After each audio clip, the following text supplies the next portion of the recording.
Hey folks, good evening again and welcome to another space with me, Kalu Aja. Of course, on this space, every Sunday, 7 p.m. West African time, we're talking money, the economy, and of course, finance, right? So I was away last week. I had to go to the UK on a personal mission.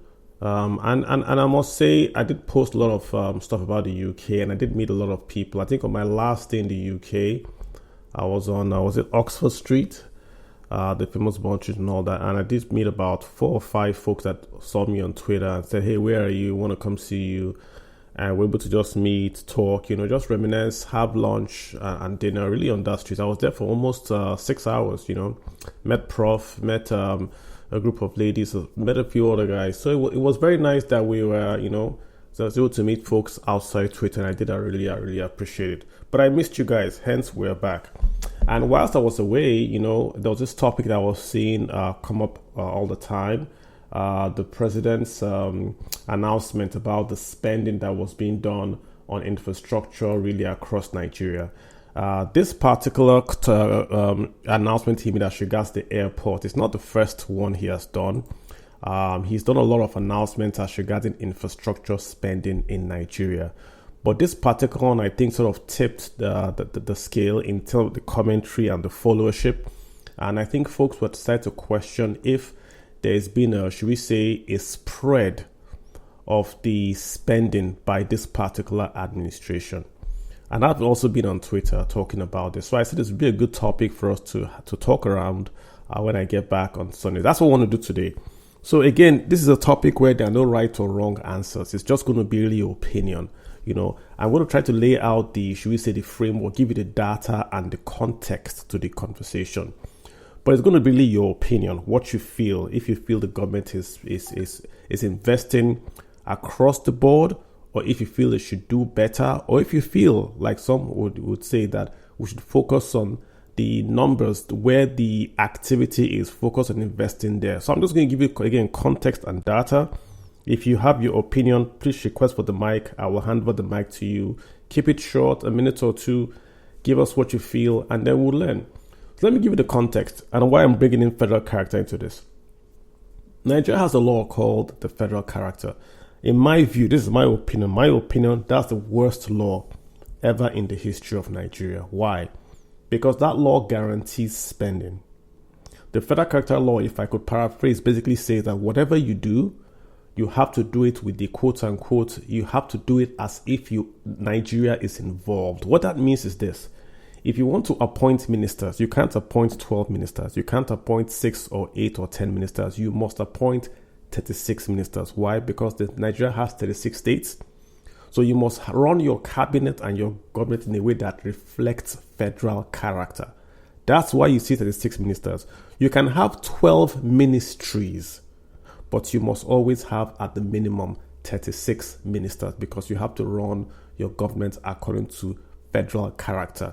That's what the law implies. So when you employ in the Nigerian police, if you want 50, it's not possible unless you want to take one per state. You have to employ from all 36 states of Nigeria if you want to do anything. So now let's now go towards the economic side of it. What about if you want to build a road?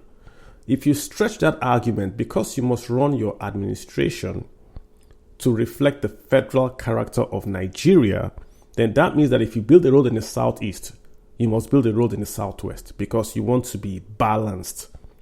Federal character, which is that word for balanced. I give an example. Look at the steel plants that are in Nigeria.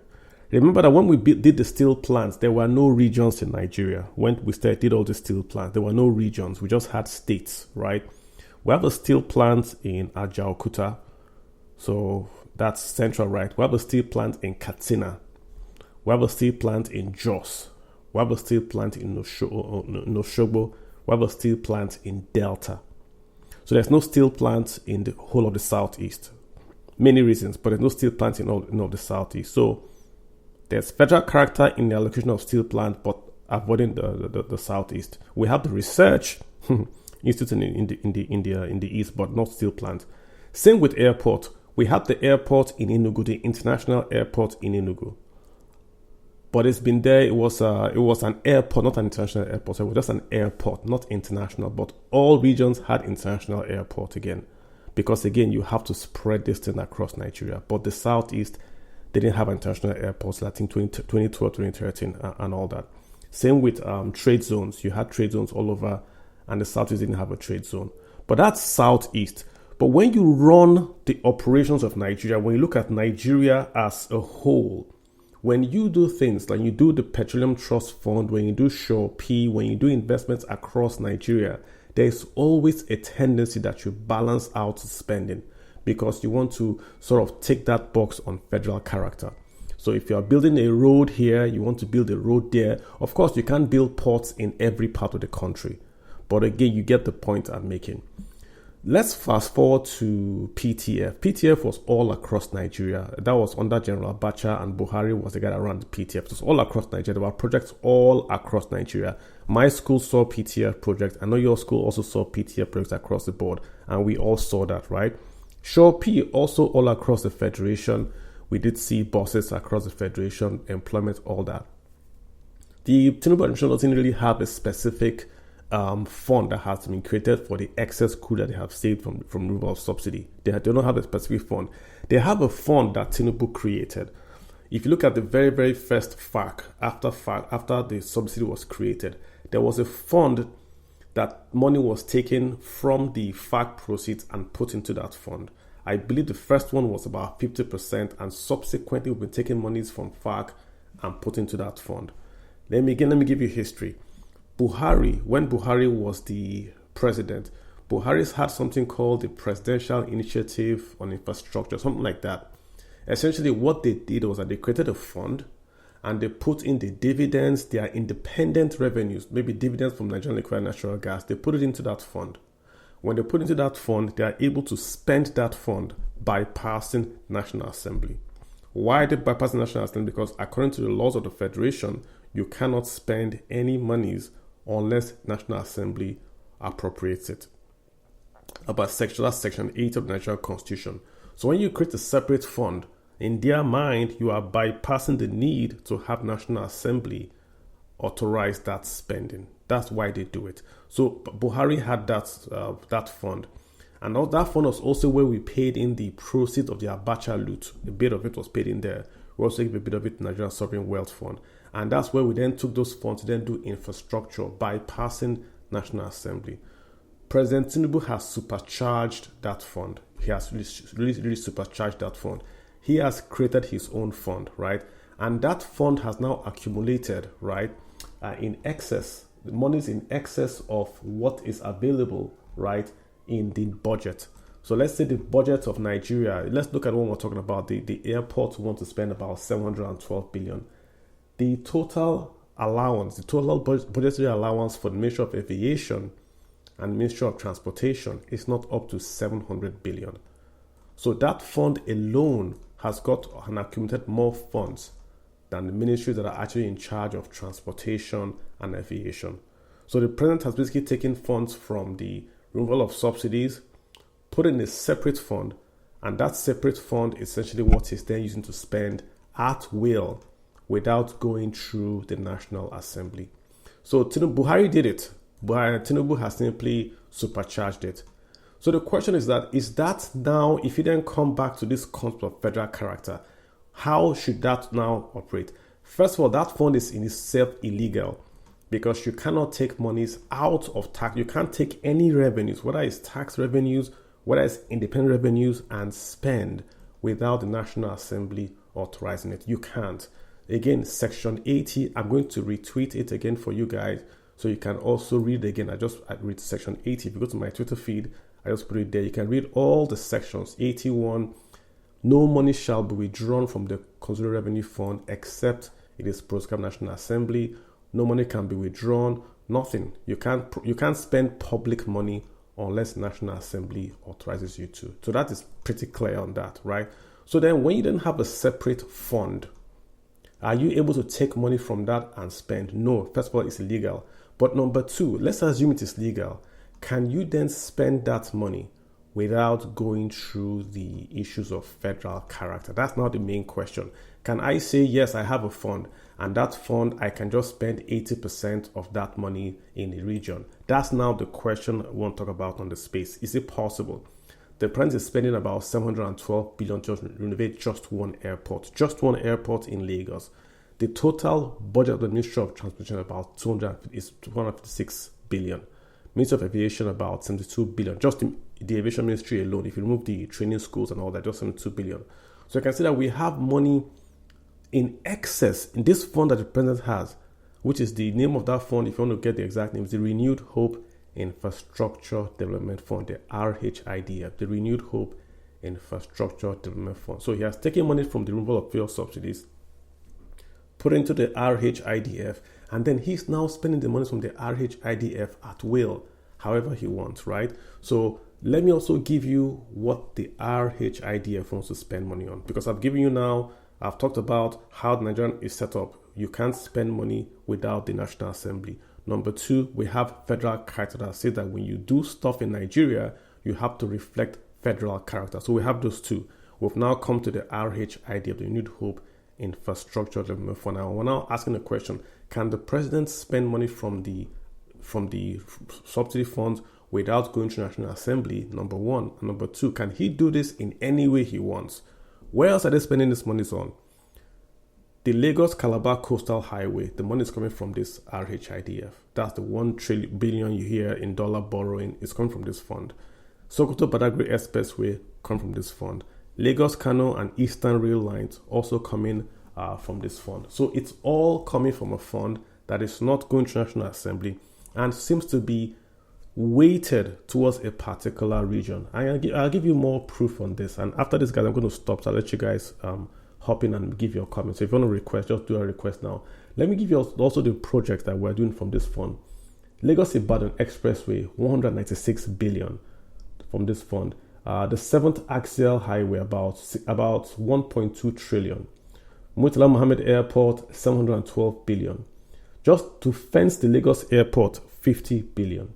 Lagos-Shagamu Road, 11 billion. Lekki-Ekpe Service Lane, 158 billion. Lagos-Badagry-Sokoto Expressway, 1.6 trillion. There are 4 bridges in Lagos we want to rehabilitate. There's no cost yet on that. There's a 2 billion for the Lagos Light Rail. So again, we're taking monies. Again, hear me out. We're taking monies. We're federal monies from the removal of subsidy to a fund set up by the president.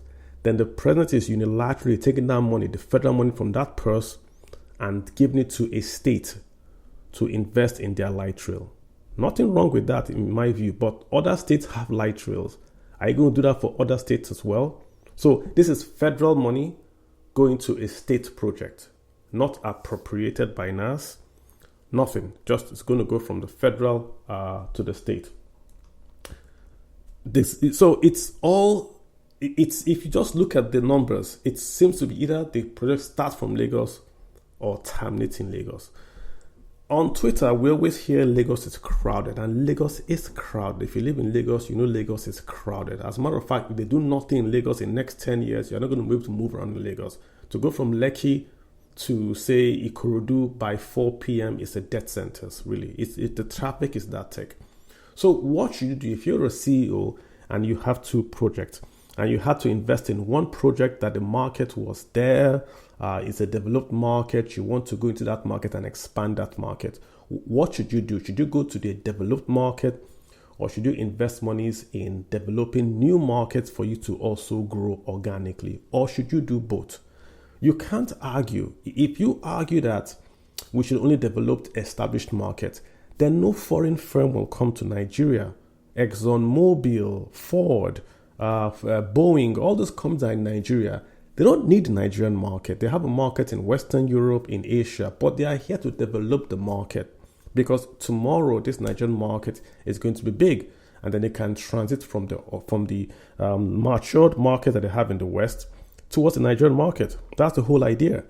So if you argue that we should invest only in Lagos because Lagos is where the market is, then what happens when that market in Lagos becomes matured? If you look at the port numbers, nearly 80% of the imports and exports go through the Apapa port. From Apapa Port out of Lagos is one express road and one railway, just one.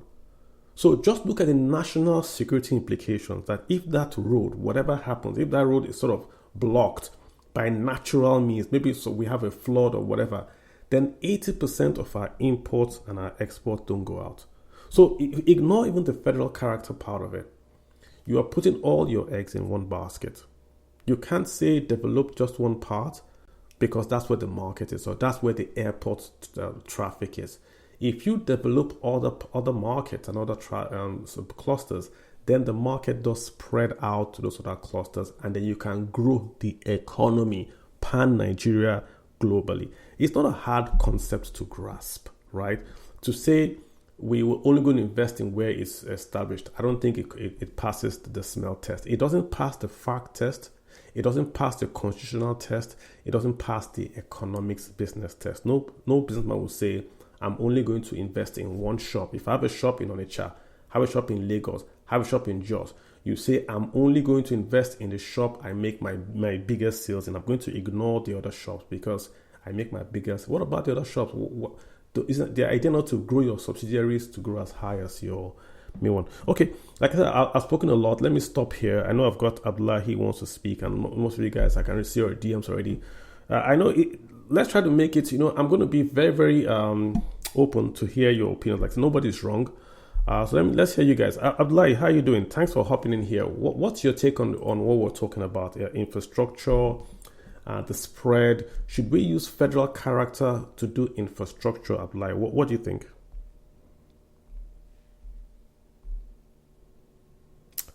Abdullahi, you got to unmute, my brother, and then you can speak. All right, let's take Gospel RX. How are you, Gospel? Okay, I've got Gospel. I've got Abdullahi here. I'm so sorry, Abdullahi. Please go ahead. Good evening. Good evening for everywhere. Good evening wherever you are in the world. Abdullahi, how are you doing today? If you speak up, I would love it. Where are you calling in from? I'm calling you from Nigeria. Okay, perfect. What's your take on the topic? It's a wide topic, but what do you want to focus on? Like the topic is like let's talk about infrastructure spending and federal character in Nigeria. So what I'm trying to say is that is the infrastructure is the fault or is the spending or the deficits in the giving contract to the contractors, those are engineers, or what's the major concern that we as Nigeria we should be more worried of? I think the main concern is that some folks in regions outside Lagos feel that the federal development is not getting to their regions. Let's look at ports, for instance. We have 3 ports in Nigeria that are functional. Then we have the On-Air. Yeah. So we have On-Air and the 3 ports. And the 3 ports are in Lagos. And we're building a brand new port in Lagos. We're also expanding the port in Apapa. But so folks are asking, why are we putting everything in just one region and overcrowding that region? Why don't we develop the Edo port, the Calabar port, make them as big as Apapa? Abia has no port. They can't have a port. I don't think they are seaborne. But Edo has a port. Warri has a port. Calabar has a port. Rivers. What of rivers? Yeah, that's the point. So what's your take on this? Do you feel this? Let's develop Lagos, make it really large and modern, or do you think we should spread? That's what we're talking about. The federal character. That's where we're actually talking about. Lagos. So like the president is concerned, like. He's not developing Lagos. He's just developing himself. That's what I would say. Because they will say they are collecting revenue. Who is collecting revenue? Alpha, Beta, all those. Seems to have lost. Huh? No, go ahead. Real quick. Go ahead, sir. So Can't you hear me? No, go ahead. Real quick, so you can round up. Everybody know how the revenue is generated and how it goes. So we have Nigeria in particular. Everybody has in every state or every part of the Nigeria have spending problem. Every Okay. governor or every politician that he want to contest, he will say that he want to pull people out of poverty. Like, hello, am I still? Yes, please round up, Ablai. Sorry about that. Okay. So, like, I think we have to go back to the table and everybody should be sincere to himself. Is it that we are really like want to develop ourselves, or we want to keep ourselves in poverty, or we are really concerned because we are Nigeria? Everybody will say I'm Muslim, I'm Christian, or I'm from this region, I'm from that. So to even talk to each other, people are saying it as something hardship or something that you should be so arrogant or to behave anyhow to somebody or to. So Nigeria, we have as in communication. Like communication is very concerned thing myself. Someone the way you talk to someone or in a decisive manner that you make him understand what you are trying to explain. People are finding it difficult because they are out of school. As in all those things are the now. Me, where am I? Like I'm seeing people that are not having opportunity to go to school is denying from them. As in they are just roaming about. Food is a major concern. There are people that will wake up, they don't know where their next meal will come from. Ablai, let me ask you a question. Who do you think really should hold for food and education? Is it the president or your governor? Like your governor is in charge of food, is in charge of education. Who do you think is responsible in your state? Who, in your view? My governor now, for instance, he is collecting state allocation. So how is he spending it? It's not like I'm trying to, but governor like this Umar Dukwal of Kasna, this person, I don't know where he's heading to. Before, like, they used to be, every governor, he's trying, no matter how students should get their scholarship, all this. But, like me, I don't know, like, how is he doing it? Because even to provide the scholarship now is becoming difficult to the students. It's just finding some students that are into, that can gather people for him. He will just give them without having it for help. Okay. So, all right, no worries. Ablai, thank you. I appreciate you coming in here. Really appreciate that, Ablai. Thank you. Gospel, hop right in. What's your take? Yeah, thank you, Carlo. Can you hear me clearly? Yes, I can. Good day. We're talking, of course, the infrastructure. We're talking federal character. It's a wide topic. Do you think the president is tilting too much to one side? Do you support the view that we should invest where we already have established markets so that we make those ones more productive? What's your take on all this? Yeah, definitely, Carlo. Thanks for bringing this topic. Of course, anybody who knows, who can see through what is going on, knows that what is going on is completely unfortunate. You mentioned it already. You have Lagos, the smallest state in the country, and you already have functional airport in Apapa there, and then you want to see develop further airports there instead of going down to the South Sea Rivers, where you have your own airport that is barely functioning, and putting more resources there so you get it functional. Or even go as far as Calabar or Edo, it will reduce the congestion in Lagos, makes these goods go faster to different locations. The shops, the guy in Onisha can get his goods easier, closer from Lagos, from Port Harcourt, and he win from Rivers, from Lagos. And now let me say this, Carlo, I'm from Rivers, where the resources that is used to make these infrastructure interventions come from. So I feel very sad about all of this, to be honest with you, because you have a situation where there is an over-centralization of resources in one place.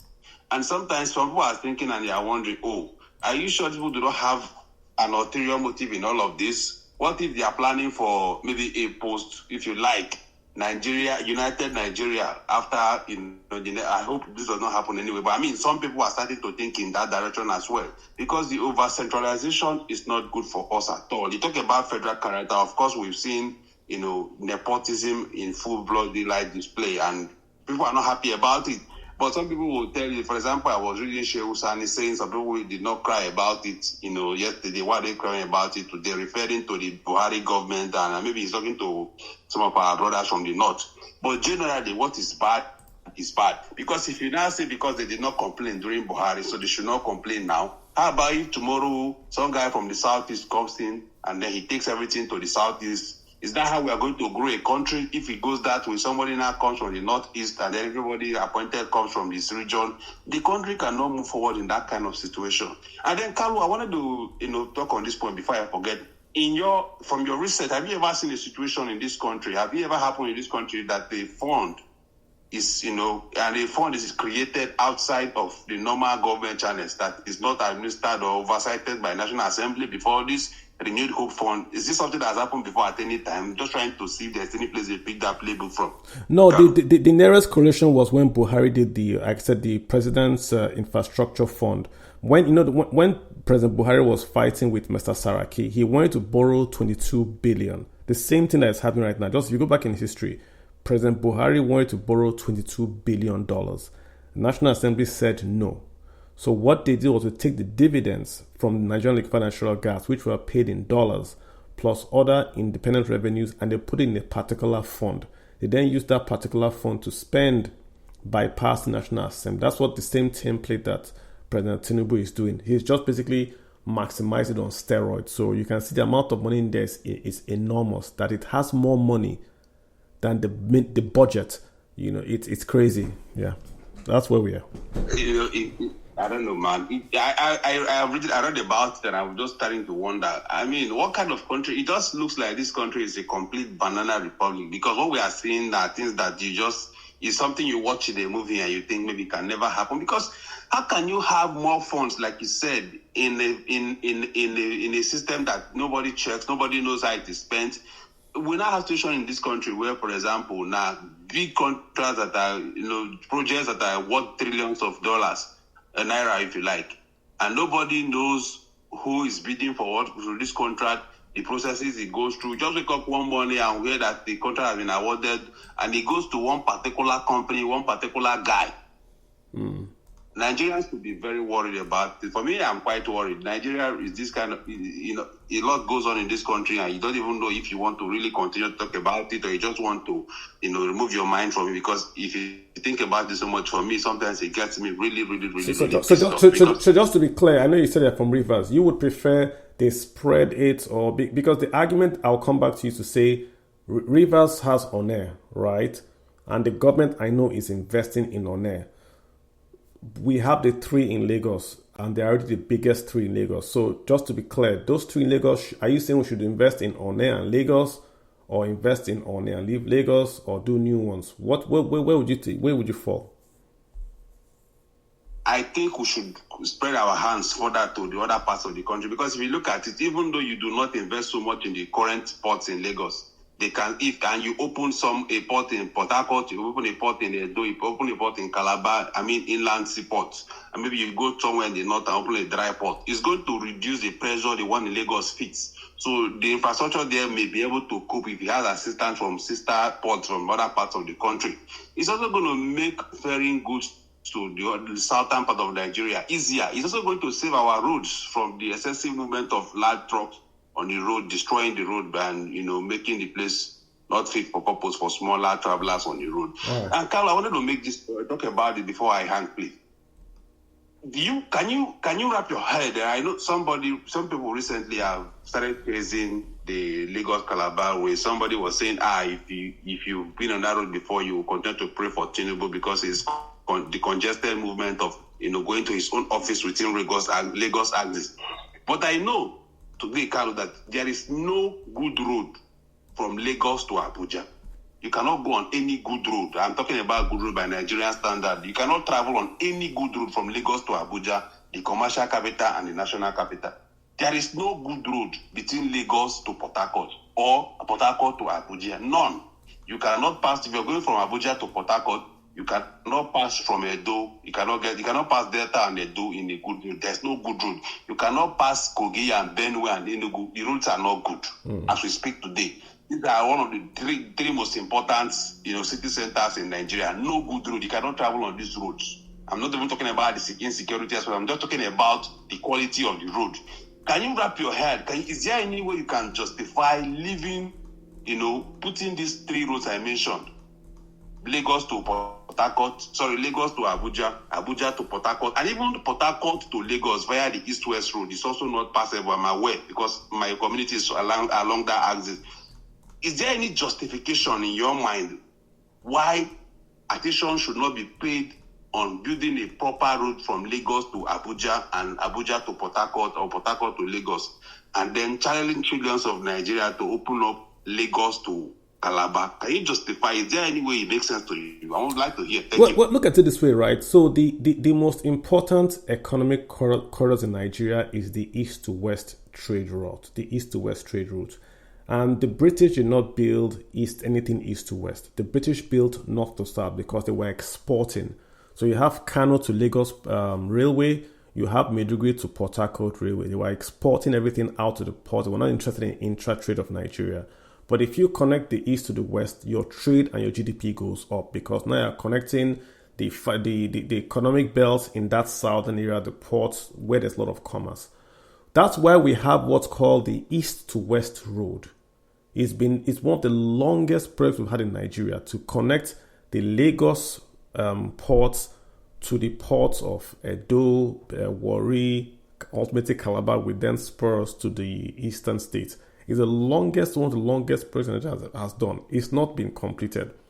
My issue with the new coastal road is that it's a duplication of that east-west road. It's already existing. If they had focused on completing the east-west road, then they would have done it. What they've done with the coastal road is to start the coastal road now from Lekki, right, and then to have a new road, which is fantastic. That new road is fantastic. It will sort of open up the transportation in Lagos, bring more productivity in Lagos.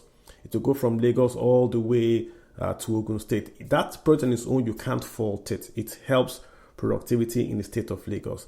The problem is selling that road as Lekki to Calabar Road. I've made a tweet before that road can't get completed in 10 years. People are coming up and saying, oh, it's a bad karma. No. If you ever have the time to go on the east to west road, it's a lot of bridges. From Lagos itself is a swamp, remember. If you know Lagos very well, from Exxon Mobil, that was all swamp. And it's this swamp line you're going to get from Lagos all the way to Calabar. So you're going to build nearly 50 bridges if you're going to go from Lagos all the way to Calabar. 50 at the minimum. You've not even gone to Niger Delta. It's called Delta. The name is Delta. Google what Delta means. So you either have to, that's why the east-west road did not go to the Delta. It stayed inland to reduce the amount of bridges that they would build. So I think that's the only problem I have with this east-west road, honestly speaking, that they are selling something that's not going to be completed. There's no way you're going to build this road in 10 years. It's just not possible because of the number of bridges that we've done. But in terms of the Lagos axis, the one they built from Lekki to the border of Ogun State makes perfect sense. It helped productivity in Lagos. But they should take the money and complete the east to west road. And like you've said, also complete the existing road. The most important roads in Nigeria are also those roads that take rice from Kebbi all the way back to Lagos, back to Port Harcourt. That's how you reduce inflation. If there's food cheaper in the cities, then of course food inflation falls. And food is expensive, not because we don't have harvests, but the productivity to move those harvests from the fields to the cities is absent. So, Gospel, I hope I answered your question in the right way in that, right? Perfect. Let's go to Art Dealer. Art Dealer, you've got the floor. Go ahead, sir. Gospel, thanks so much for that question. Art Dealer, or say Auto Dealer. You've got the floor. Auto Dealer. All right, let's get Ayodeji. Hey, Ayodeji, 6 foot 3 inches. Is that what it means? Are you 6 foot 3 inches, Ayodeji? Ayodeji? Going once, going twice. Bolaji. Yes. Ayodeji, how you doing? I'm fine. Please go ahead.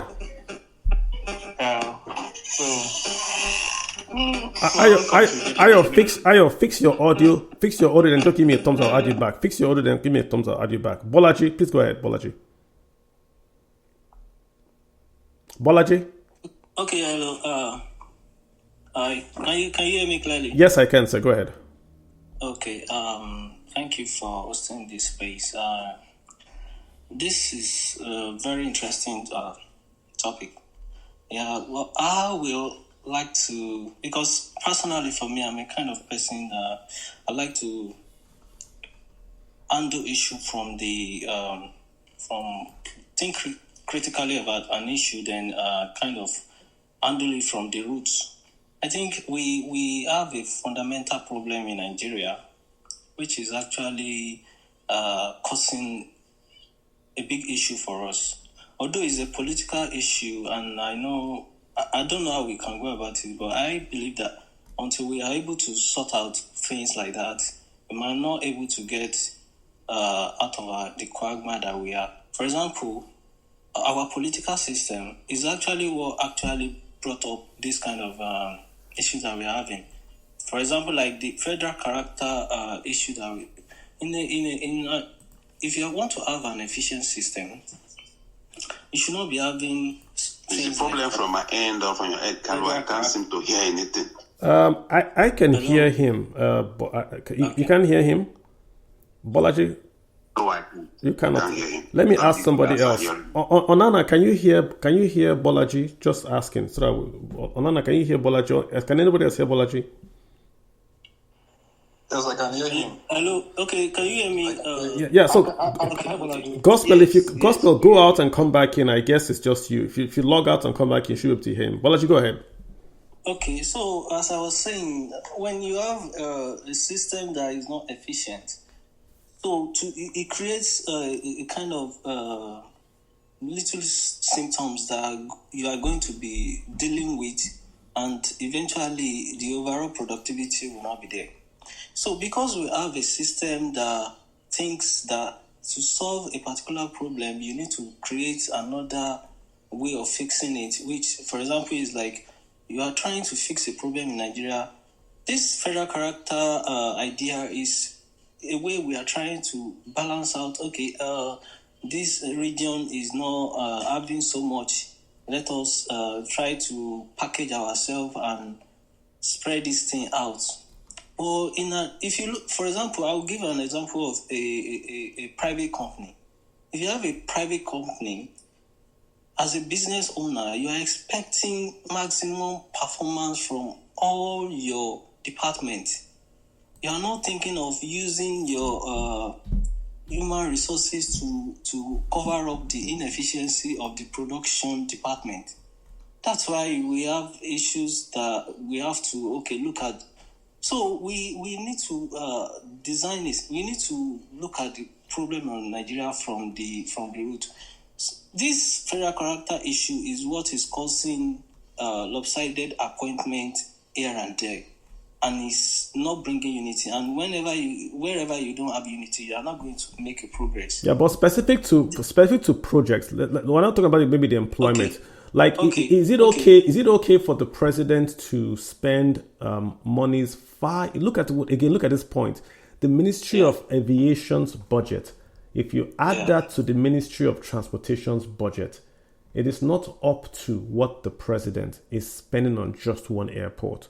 The justification for the president is that, listen, this is the marquee airport. This is the number one airport in terms of flights coming in, flights going out, imports coming in, imports going out. So we should invest that amount, and that there are also going to be investments in other airports. So the question to you is that, are we okay spending 712 billion, more than the budget of aviation and transport, on one airport? Or should there be a spread? I mean, because if you do a spread, you won't spend 712 in one airport. That's where I'm going to get you on. So I don't believe we should spend all that kind of amounts on a single airport, because when I saw the news of spending that kind of amount on I went and somebody mentioned a newly built in country in Asia, I think Teko International Airport, and the overall cost in Cambodia. Yeah. The overall cost was really, I don't know how much volume that airport is doing currently, but like you rightly said, resources should be kind of issue. It should be spread around so that there could be every part of the country would be able to grow organically instead of focusing on one part of a country. And this brings me back to the initial point I made about the kind of political system we have in Nigeria.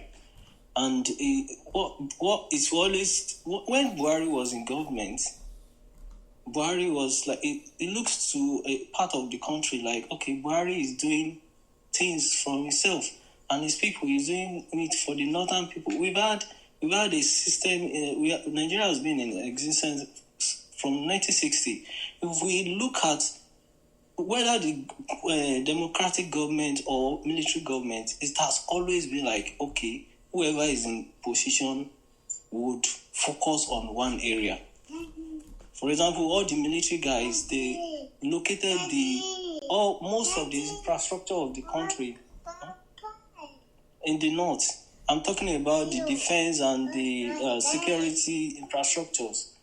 Now, a southerner is in government. Same thing is happening. It's focusing on one region.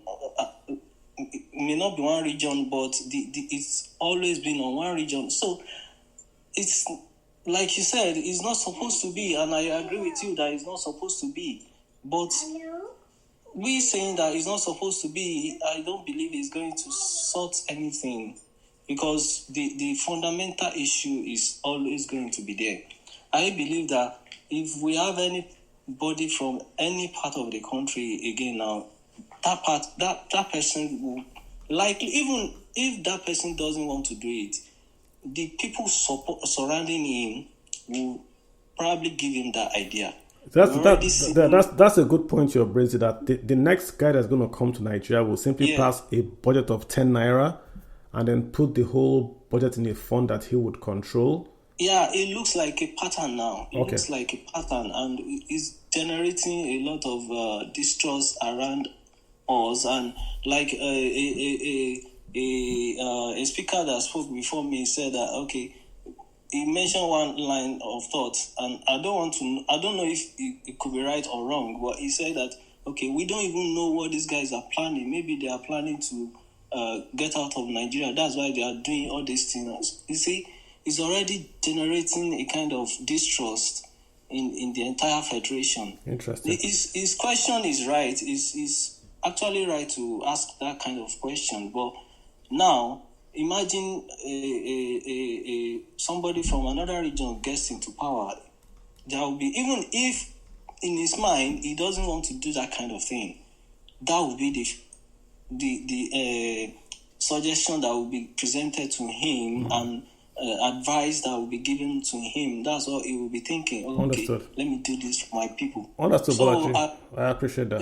Yeah. I mean, that's the point again. You know, the past is precedent. You know, like when Buhari started this, and now it's been supercharged. Who knows what the other guy will do? Whether the other guy will stop it, or the other guy will also supercharge it and create his own fund to go more on this. Let me go back to Ayodeji. Ayodeji, have you fixed that audio?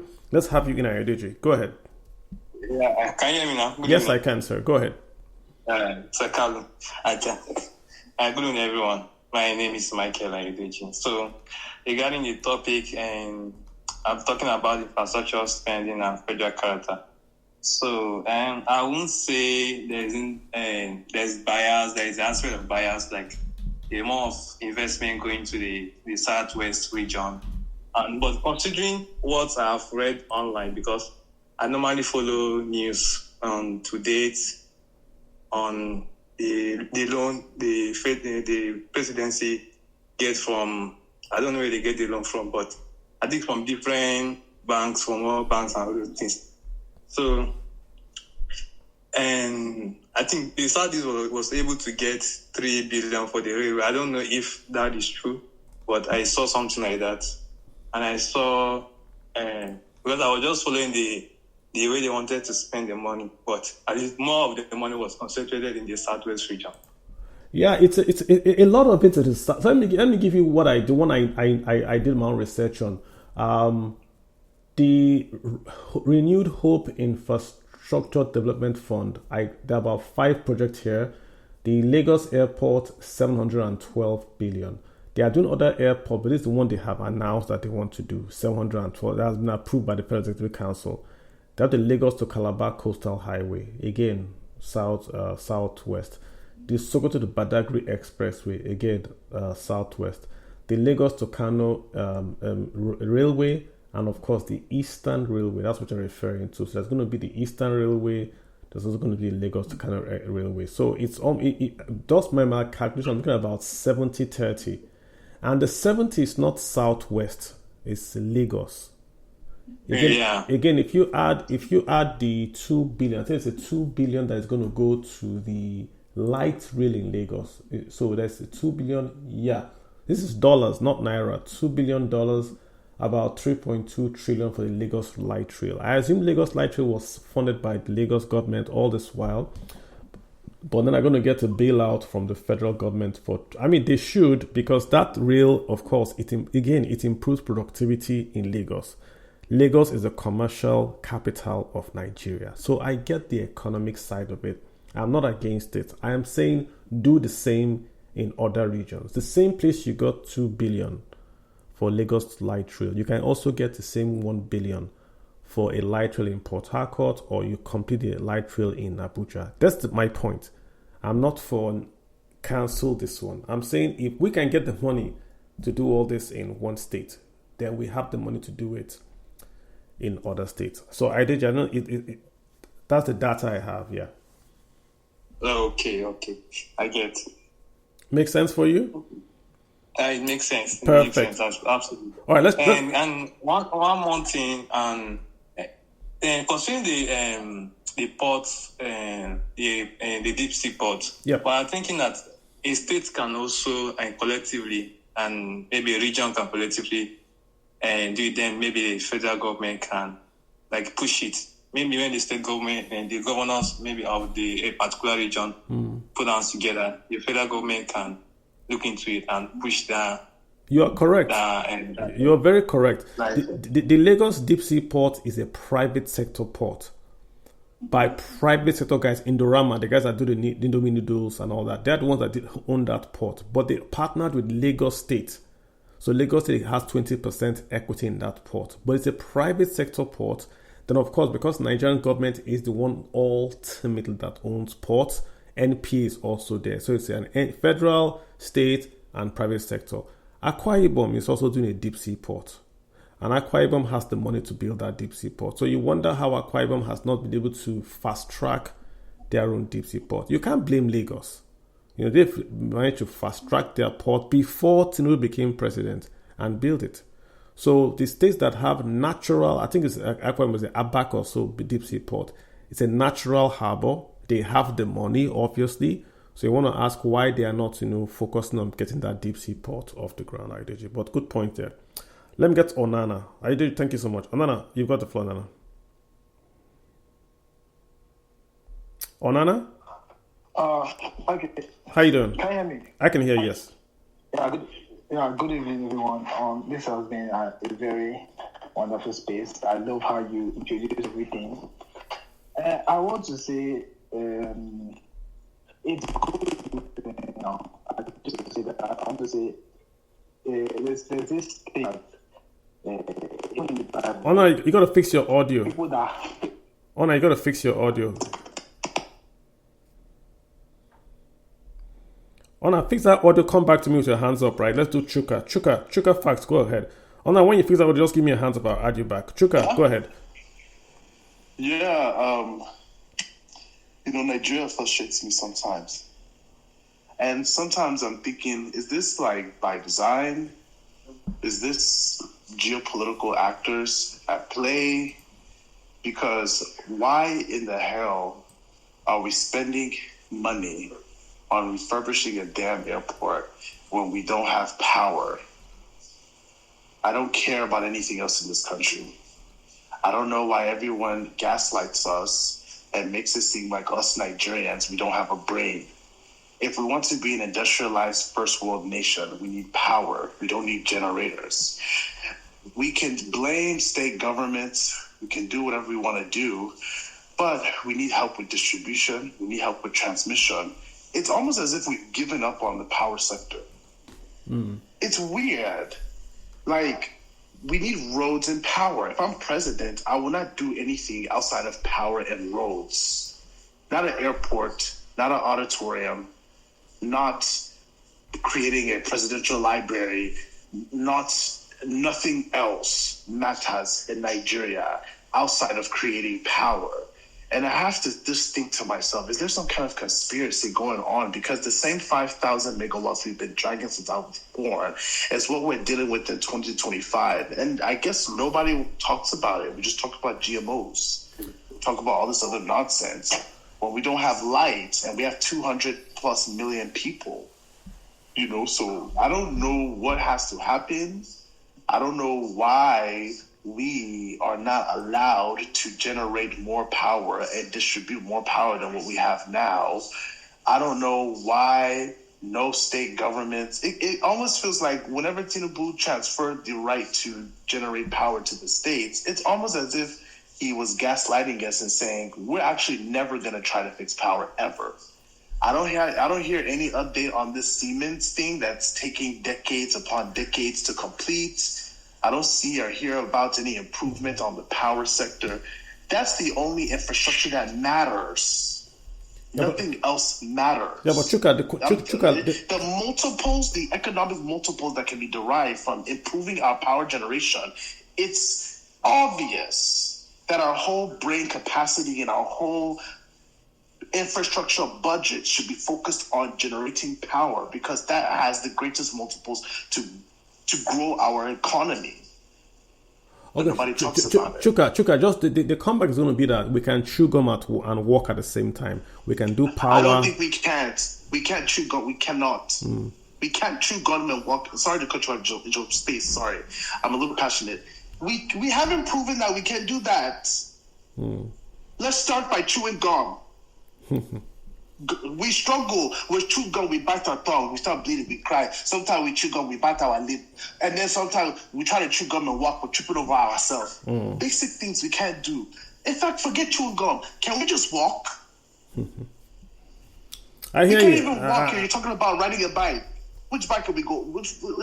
Hey, it is frustrating. How many manufacturers have closed in Nigeria this year alone? Yeah, I mean, but Chuka, again, let me come back to you with facts again. Like, I read a report last week again. Togo, the port next to us, is now where cargo is diverting to Togo from America, from Russia, and abandoning Nigeria because of the infrastructure decay in Nigeria. So these investments are to prop up the logistics base in Nigeria. If we don't do it and we wait to fix power first, then everything's going to go. So we can import our own stuff. Forget the foreigners. Even we Nigerians that want to import cars or whatever are going to pay more for the bad infrastructure. So I hear you. We can't walk and chew gum at the same time. But there has to be some investments done to at least, sort of prop up the... What's your... You still don't agree? Why are we going to Togo when we just did a deep sea port in Lagos and a Lekki deep sea port? Someone's gaslighting us as Nigeria. Someone is messing with our intelligence. Not us going to Kano. The foreigners are going to Togo. That's not the Nigerians. The foreigners are going to Togo to offload in Togo and then to ship it into Nigeria. Then coming to Nigeria. Why are they going to Togo instead of coming to Nigeria when we have a new deep sea port? Because we just commissioned. The facilities in Togo are better and it's cheaper in Togo than Nigeria. It's better than what we just built. We just built it. That is not it. We just built it. That's what it's. I didn't say so. I'm quoting what they said. I know that's what you're quoting what they say, but I'm just like, how can something that's let me bring in Richard. You were saying that's not it. Why are they going to Togo? Yes, sorry for interjecting. So Nigeria doesn't have a bulk stations, and every big vessel that comes to Nigeria have to go and refill in Togo. That is what is happening. What's bulk? What's bulk? What's that? What kind of cargo is bulk? We don't have a bunkering station. A bunkering station where we can refill. We don't refill our ship in Nigeria. That's the main reason why. I don't think so. Are you saying that Togo has something called bunkering in that Togo port that Nigeria doesn't have? Yes, absolutely. What does that bunkering? What does bunkering do? There is nowhere in Nigeria where you can refill. Refill what? refill the diesel back to the big vessel that comes to Nigeria. Togo has diesel to refill. I'm sorry, I'm trying to learn. So you said Togo can bunker the vessels at their ports, but Nigeria cannot. Exactly. Okay. Exactly. You can find that out. I will do some research. I That's don't know. horrible. But what I know is Togo has been building this port specifically for the Nigerian market. And the tonnage that they offer is more than Nigerian tonnage. They have more of these overhead cranes than the Nigerian cranes. So apart from the bunkering you're talking about, they've built a port to take advantage of the inefficiencies in Nigerian ports. Togo. That's what they've done. And the Russians have signed a deep agreement with them. The Americans are also going there. So I don't think it's just because they can bunker. I mean, the deep sea port is different from the Togo port, which is on the sea shore. The deep sea port is on the high sea. This is the port in Togo. And they are saying that they prefer to go there. Someone put a report out. I think it was, who put a report out on Twitter that said if you go to Ghana, you pay $15,000 for your ship. But Nigeria is 150,000 naira per ship to offload. I retweeted it this week.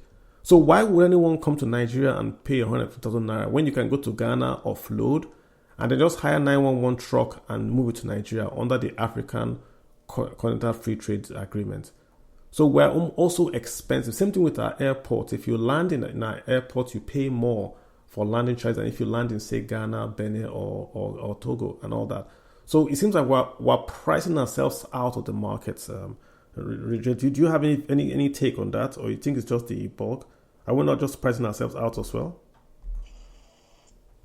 Is it higher demand? No. Limited capacity means the price will go up? No, not they're obviously doing more capacity than us. Togo is doing more capacity than Lagos. But they are charging lower. Same thing with Ghana. They are charging lower than Nigeria. Air and sea. Yes, I think that's exactly the reason. Yeah.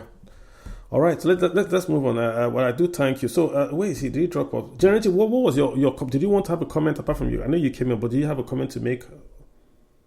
Yes, I want to have another new way of reasoning, and I think it might look so untrue, but it has happened that I've seen. So, greetings, Kalu. I'm in the blue economy space, right? I work closely with the founder of the blue economy in the world, Professor Gunther Paulin. And one of the opportunities we should be looking at right away now is I know they are trying to revive the Ajakuta for steel production now, but I don't know at what point we can quickly forget about the deep sea initiative and focus on building our own shipping industry, which I think that's one of the core area of the blue economy. But people will argue that we are not comparative advantage in terms of shipbuilding in Nigeria compared to developed country, but there is a new rethinking globally in IMO, focusing on decarbonization of the shipping industry, and they are focusing on the inland and interstate with more of regional ship, not the bigger vessel at the moment.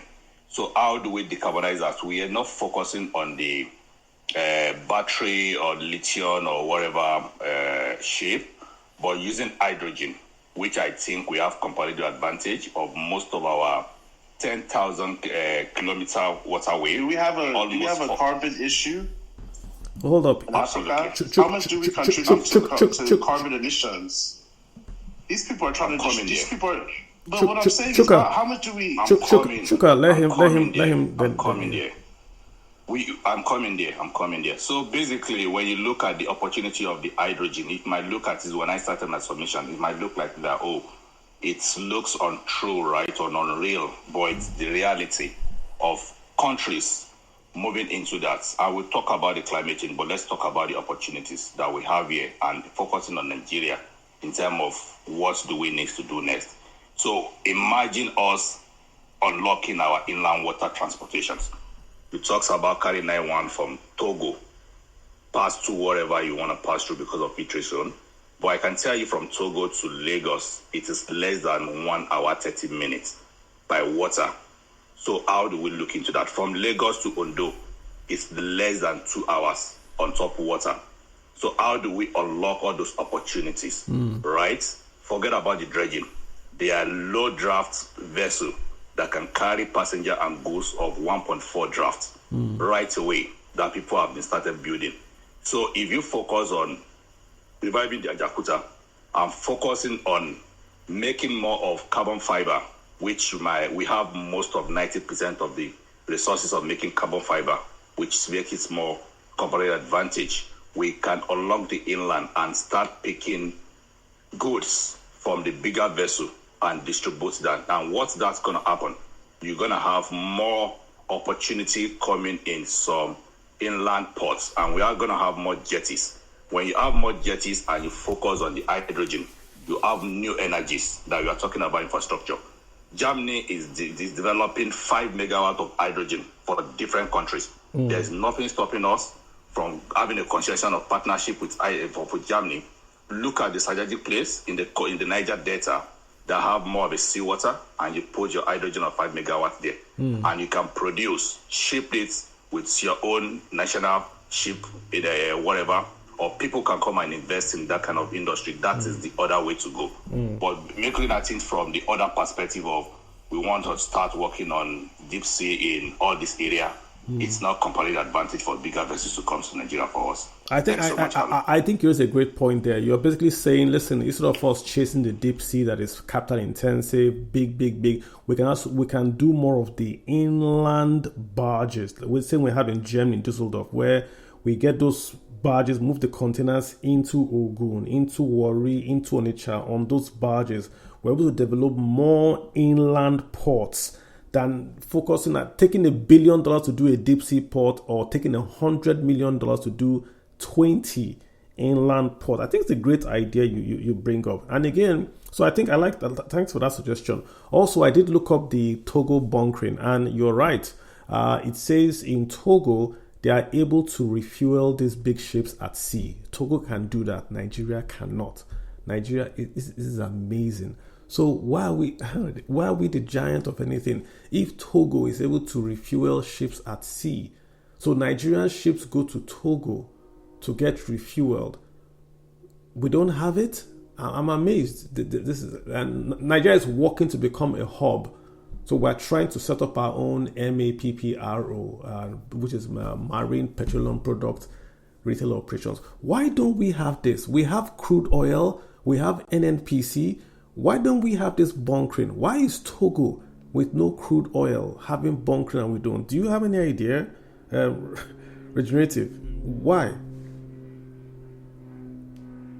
Frankly speaking, I don't think I have much idea. I just believe that it's a lot of corruptions, right? We can do it.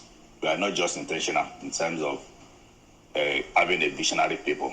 From 1960 till to date, absolutely, we can't have a bunkering thingy. And Togo has it. Togo next door has it.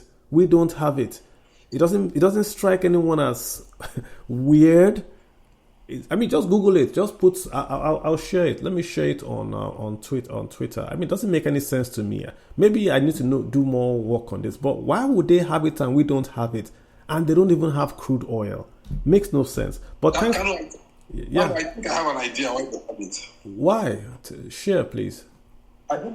I think it's in terms of priority. If you visited Togo, there's something special about Togo.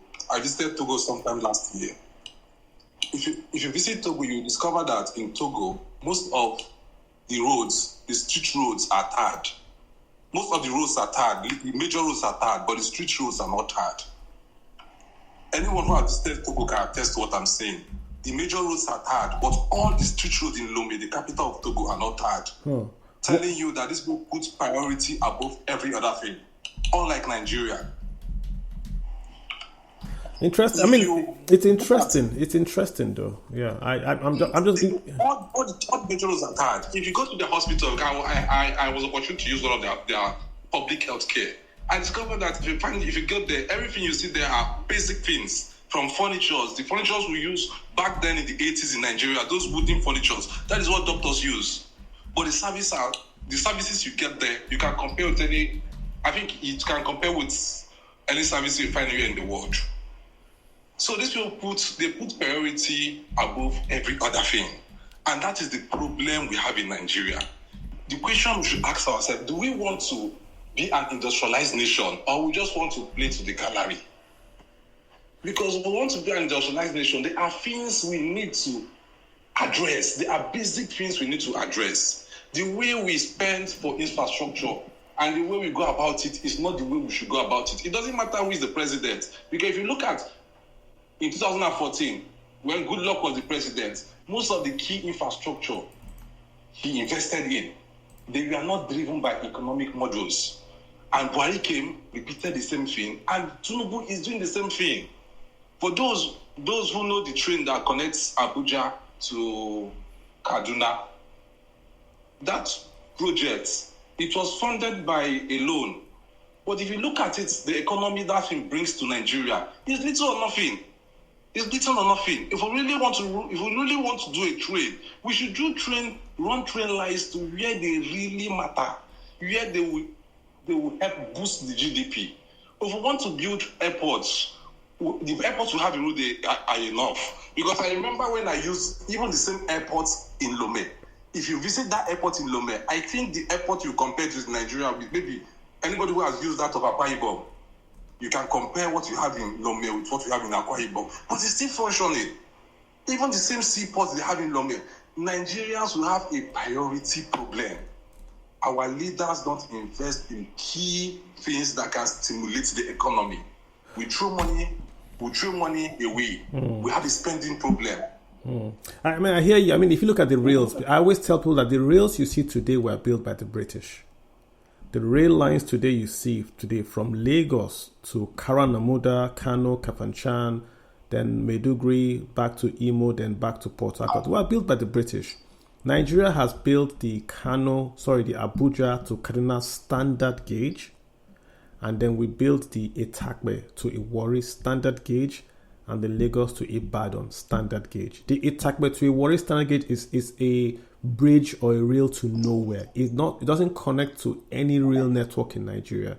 It's just in the middle of Nigeria doing nothing because it wasn't supposed to be a commercial railway. But like you said, we did it because of politics. We wanted to score a win. So we developed that railway, ignored the other one, and here we are. But I still find it strange, just to go back to this Togo thing, that NNPC, we have Shell, we have Exxon, we have the port in Lagos, we're the largest economy in Africa. We didn't have this bunkering thing. I mean, I just shared what I saw on social. Maybe somebody will have a better explanation, but on social media, I just asked Grok. It's confirming we don't have it. I put it on Twitter. So if we don't have it, what are we doing with the money? Is there's no planning? We don't know that ships need fuel to go out. I'm not an expert here, but it's strange to me that small Togo can think outside the box and we don't with NNPC and the rest. It's strange to me. Modesto, how are you doing, sir? I know. Okay, yeah. What's your take? You hear what we're talking about, Abi? Yes, I've been listening from the beginning. I think on that particular issue, I will go a little bit more controversial. It's about the JV agreement we have. Sometimes when you have those sort of agreements, you're not in charge of your upstream sector. Those who have priorities, they shift their priorities where they want, and you don't have anything. I mean, just take Iran, for example. All the things that they put into refining, drilling, every equipment, every machinery, it's made in their country, from beginning to end, top to bottom. You know, they even do more advanced stuff in the oil industry because they are in charge. But if you have to pay somebody to bring out your oil, I mean, it's so funny. Sometimes we haven't even, I don't think our National Assembly has even talked about it even for one day. That let's assume you have a gold in your farm, and then somebody come and tell you, oh, no, I know you have a gold in your farm. Don't worry, I will help you bring it out, and then I will refine it, and then we can share the cost. And then the person will layer all the expenses on bringing it out and selling it for you. And then at the end, he tells you, oh, we made only 1,000. Can we share it 60-40? That's where we are. You know, it's so painful, but that's where we are. And we have been on that journey for the past 70 years. You know, it doesn't make any sense at all. but that's where we are. And sometimes we ask for magics, we ask for theatrics, and then we can't even link our energy policy into one policy.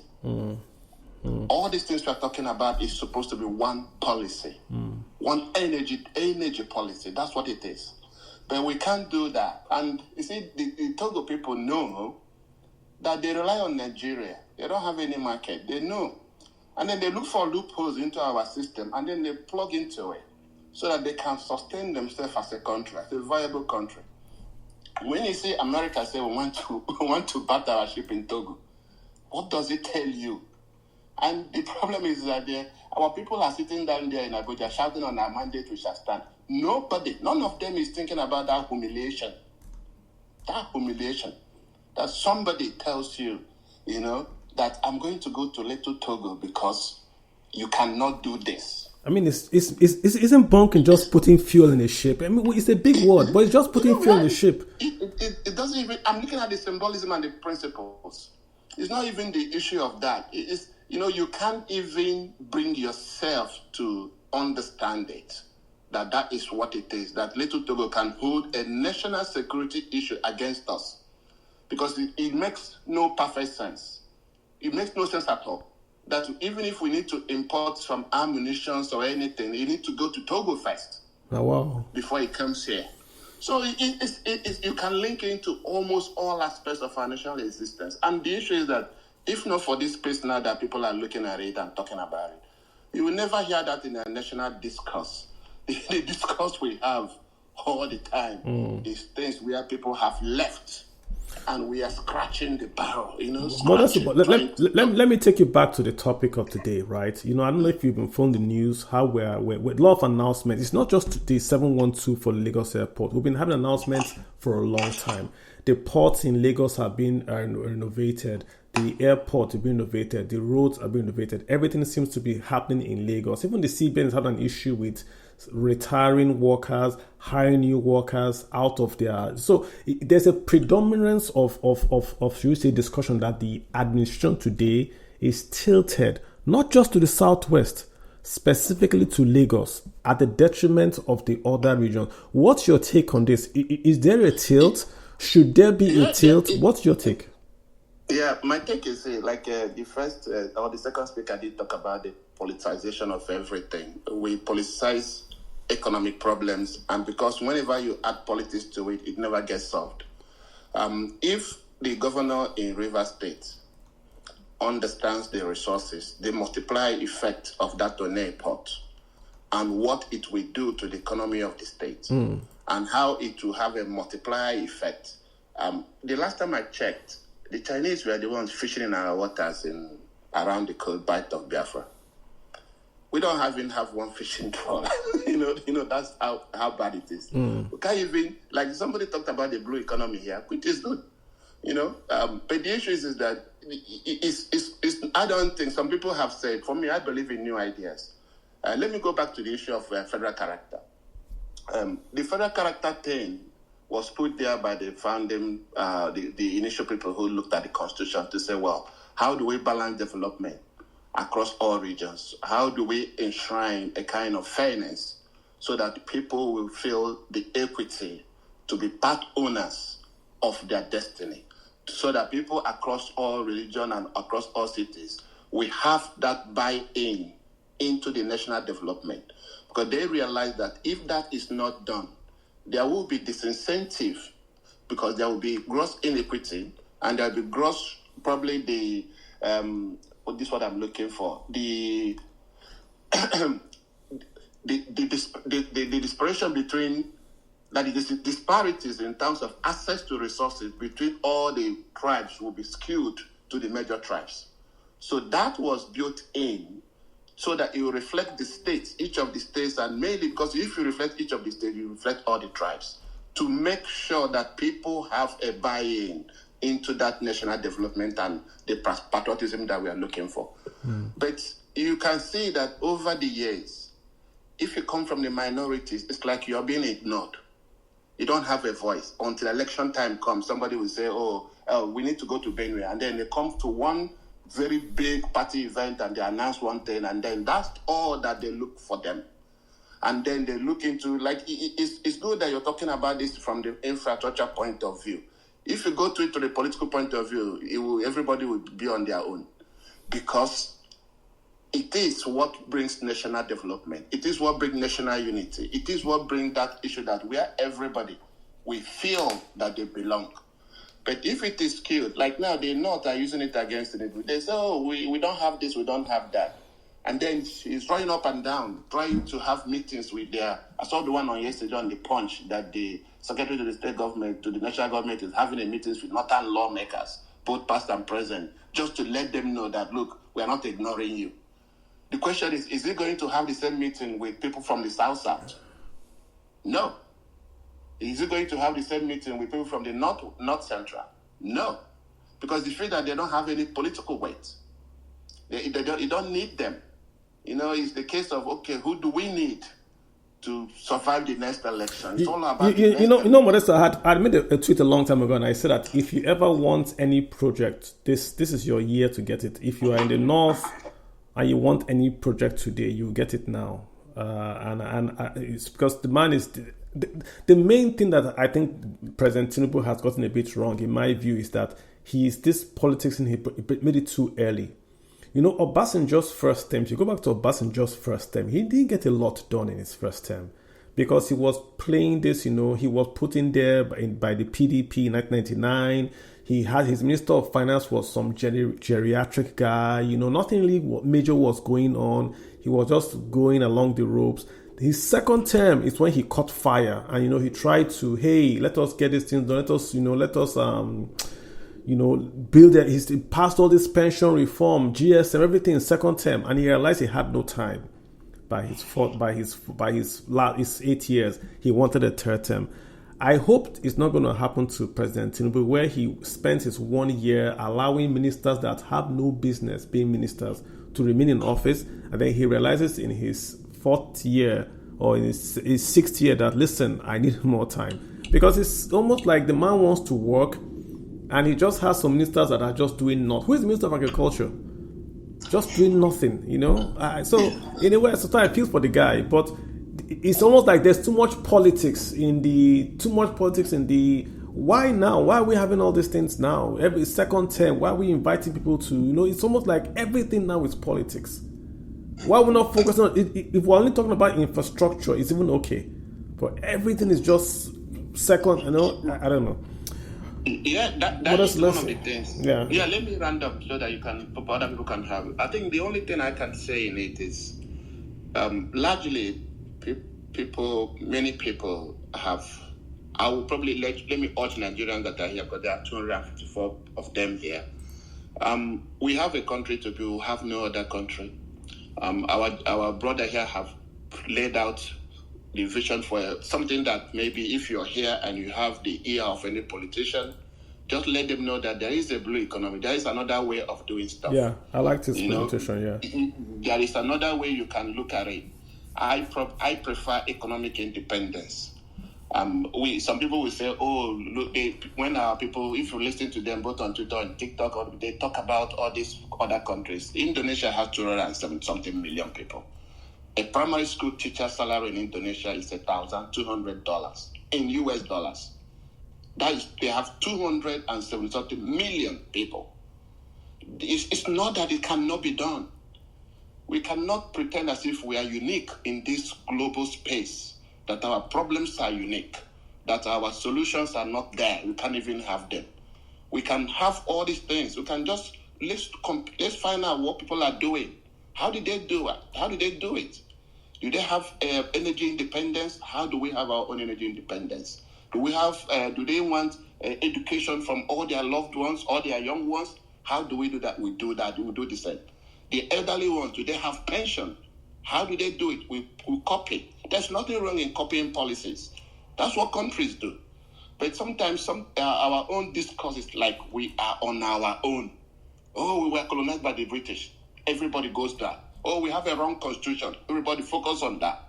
Oh, we have this. Everybody focus on that. Nobody's asking themselves, how do these other people who have the same history with us, how do they move away from where they are to where they are now? I think we need to begin to look into that. And people should please leave politics. Politics doesn't solve economic problems. You know, we are now in a world of AI. We're not even discussing how it will displace jobs. If we don't have electric, how will we have internet? How do we have AI? When these countries have moved further away from us, then what will happen to our children? Where would they work? You know, people are going far away. Nobody's going to wait for us. So like my brother here was so passionate about power. We need to make power cheap. We don't even need to say, oh, you are in band A, 100,000. We are in band B, 200,000. We need to make it cheap. It needs to be affordable to the common man. The recharge card woman that's on the highway should be able to afford to have electricity based on her income. That should be the yardstick. But if we think that the power is only for people in Banana Island, they can have 24-hour powers. And then those ones that are in my town, nothing for them, then we are not moving anywhere. Thank you. Appreciate that. I really do appreciate the comments also from the gentleman that spoke about the port. I hope he can write a little article and send so we can share and others can basically follow. Oluwaseun, how you doing? Oluwaseun Ajede. How you doing, sir? I'm not sure. Yeah, we've been following what we're talking about. We're talking about infrastructure.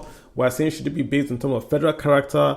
More things have come up here. Is the president too overly tilted to Lagos? Should he spread his investment across Nigeria? What's your take, sir? Yeah, thank you, Kalu. I think for me, if the constitution actually pinpoint federal character, I think it's actually important to go in line with that. And however, I would like to digress a bit. For me, from my end, I think there is a deliberate sabotage on infrastructure generally in Nigeria. For instance, we seem to allow our infrastructure to decay just so we can actually, allocate money to rebuild. And I would give an example to back up that. I recently used an hospital here in England, which has actually been built over 100 years ago. And in this hospital, you can, from the physical structure of the hospital, you can't tell the buildings have been standing for over 100 years. You can't tell. So, and just to take us back to the recent pictures from the Muritala Mohammed, there are some parts in the airport which are actually dilapidated, which actually, if we actually maintained, we wouldn't have needed much to actually spend 712 billion on such projects. And this amount is actually same amount that over 10 companies in the NGX are actually, that's the value of about over 10 companies in the NGX, and that is actually what we actually intend to spend on one airport, and which is actually so bad to me. Then lastly, we have state governors wasting money on unnecessary flyovers. Osun State, for example, when Osun completes its ongoing flyovers, Osun is actually going to have more flyovers than Manchester and Nottingham combined. And this is actually not to build a serious economy, to be very honest. So maybe they're building for the future. Like when Lagos had flyovers, there was no traffic in Lagos. Maybe they're saying in future would be... Yeah, Carlo, just for the airport thing, I once stood in Murtala Mohammed Airport and counted how many airlines that touched down there. You can count them with your two fingers for a 12-hour period. Mm-hmm. I'm not making it up. You can count it. It's not even, you begin to ask yourself, what metrics is somebody using? What level of business goes in there? Exactly. Is he building it for aesthetics? Exactly. How many airlines do we even have indigenous that goes out? Forget about those who bring Nigerians and drop them there and go their way. Exactly. The thing there is that sometimes it's all laughable. It's very, very laughable. You go there. I remember on the other one day I turned up by 4 o'clock in the morning. I was actually waiting, on the local one, I was actually waiting for the person who had the key to the airport to come and open it up. Imagine. And they told me that the airport closes by 12 o'clock and then you open it by 4 o'clock. And that the guy actually came in with a very big bunch of keys and started opening the gates. The thing there is that we are Nigerians and we see this stuff. We need to find a way to copy what people do outside. How do they do it? The airport can be a very, very good investment. But you need to also look at the local ones. From Lagos to any state is one flight. Just one. How do you increase internal traffic?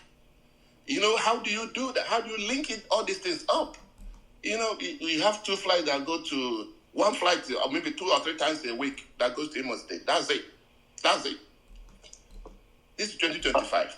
Yeah, and to add to that, I think there are just two BA flights from Lagos to London every day. Just 2. So I don't think we have the economy yet to spend that amount on an airport. Yeah, we can. Let me say, what I'm trying to explain is, the goods that people in diaspora send home could, in fact, if you link all these things, you have a very good, robust e-commerce thing in Nigeria. You link all these nodes together, and then you just undercut DHL and all these FedEx and all of that. And then you have this indigenous thing. Only goods alone. You're not even talking about human beings. But you need to make it affordable based on our economy. You can't just have 2 flights to London a day. Heathrow has, it's 24-hour cycle. Every minute the plane lands down there. And then, so we need to look at these things and say to ourselves, how do we even sleep? How do we even justify this level of stuff? Can't you just go to University of Lagos there, go to engineering department, find some engineers and say to them, this is what I want you to do there. How can we do it? Even if it means sending them to London or sending them to China, let them go there, get the knowledge, come back and do it as a direct level. You can do this in several ways. But then they have to sit down and award a massive contract, call it my key contract, 712 billion. It sounds so good, and then that's it. It goes into people's pockets. And 2 years from now, we are still back to where we are. I think you should. I think the whole idea is I agree. I mean, look at it this way. If you take economic terms, it's what we call, what's it called now? Scale of preference. Like gentleman spoke earlier about the port. We've got to really say what gives us the biggest bang for our naira. 1 + 1 must be equals to 11. That's the way I see it. So if one deep sea port will give us 1 billion GDP growth, what will 10 low cost inner ports? All because you can go from the sea, from Niger State all the way to Niger to Delta, from Niger State all the way to River State. What will the economic impact of that port be? And then we do that calculation that we say, okay, we're going to invest in what will create more jobs, economic activity in Nigeria. That's how I see it, than doing the big marquee one. 712 billion is a lot of money. We are building this with the coastal road. Where are we getting the money from? Where are we going to get the money from? We have a lot of massive projects that I doubt we will get the money to accomplish. That's what I think. Doctor, let me get Doctor in here. Dr. Tunike, how you doing, man? Yeah, good morning. It's been a while, Mr. Joe. How you doing, man? Good morning. Yes, good morning. Welcome. How is Australia? Well, we are here, and we are better than Nigerians living in Nigeria. I think so. Okay. I mean, we're talking broadly about what's going on in Nigeria. Lots of projects. It seems lopsided. Should we even look at federal character? Should we just focus on the money to build the project? What's your take on this? I think I have a lot of questions I want to ask, because it seems as though Tinubu doesn't have like they say in Lagos. They said he drew I think they said he drew the master plan. I think he lost the pen and paper he used in drawing, because for a start, I think he started off with a yacht, and then he went on to buy a jet, and then he bought Escalade, and then he awarded Coastal Road, and then they are doing deep sea, and then they went from there to airport, and every other thing that the people desperately need, to boost economy, has all been ignored, totally ignored. I would start by saying, last month, I was sent a bill estimated at 840,000. That my mom sent to me, of course. That was used. This was the amount they used to generate power for my hotel. 1 month, 840,000. To buy diesel for the bigger gen, gas for the smaller gen, and pay NEPA bill. 840,000. I mean, NEPA bill is just about 63,000 out of it. So, how do industries survive if the least they need is power and they can't get it? I would have loved to think that power will be the number one infrastructure or project that a serious government would want to fix. That's what I would like to think. The number one thing ever, if you want to fix a country, you want that country, you want things to move, I think power is number one. Then you need rail. You need to build rail. You need to connect cities. You need to connect markets. You need good roads. I don't understand. I mean, I think they say Nigeria have over 200 million people, right? But I don't think up to 10% of Nigeria will benefit from renovation of a wing in an airport in 1 year, in one calendar year. I don't think up to 10% of the 200 million Nigerians will benefit from that. I don't know the economic impact that renovating a wing in an airport will make to Nigerian economy. I don't know. But 712 billion naira, that's a lot of money. And that could fix a whole lot of things. So I think Tinubu, probably he wants to work, and probably he's not being given the right advice. Maybe he might have the good intention, I don't know. But the project that I'm seeing, that I read on daily basis, they don't sound, they're like, how do I put it? It's like your house is on fire and you are chasing rats. Or do I say your children are home because their fees hasn't been paid, so they are not in school. And instead of you to pay the school fees of these children so they could go back to school, you are going to, should I say, you are repainting your house. So look at this. So what if the argument that this is a stimulus project? You know, when you build things, you are creating jobs, you are boosting GDP, that sort of angle. It's your criticism only on the cost or the focus. I mean, it's an airport. It will be built. It will enhance productivity. It will enhance the economic output. No, airport is not being built. That is even the point I'm making here. There's a difference between, okay, this airport is crowded, overcrowded. We are getting too much crowd in this airport because it's literally the only one. So we want to build a new one in K2, or we want to build a new one in Egbe, right, to divert crowd, so that if we have 7 million use this airport in a year, it could be divided. We could have just 3 million use this one and 4 million use the other one. It's a different thing entirely when you say you are spending this to renovate. Because the renovating is not going to, after renovation, you're not going to have new staff or add more staff. You are just renovating. You are not expanding. You are not rebuild. You are not building a new one. I see your point. Yeah.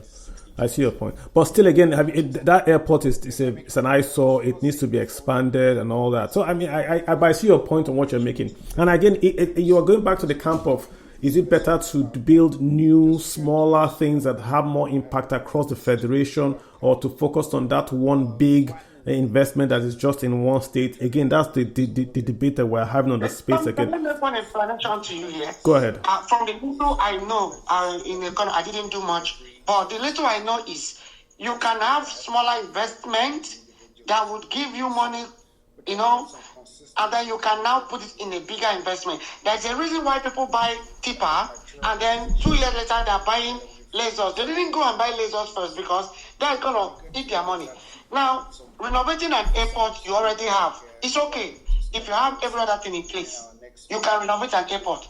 But there are seriously demanding projects that Nigerian government should engage in or should get involved in or get them up and doing to get this country working, not renovating an airport. It's an eyesore, we agree. You go there, you don't want to take a picture there because you don't like what you see. Fine.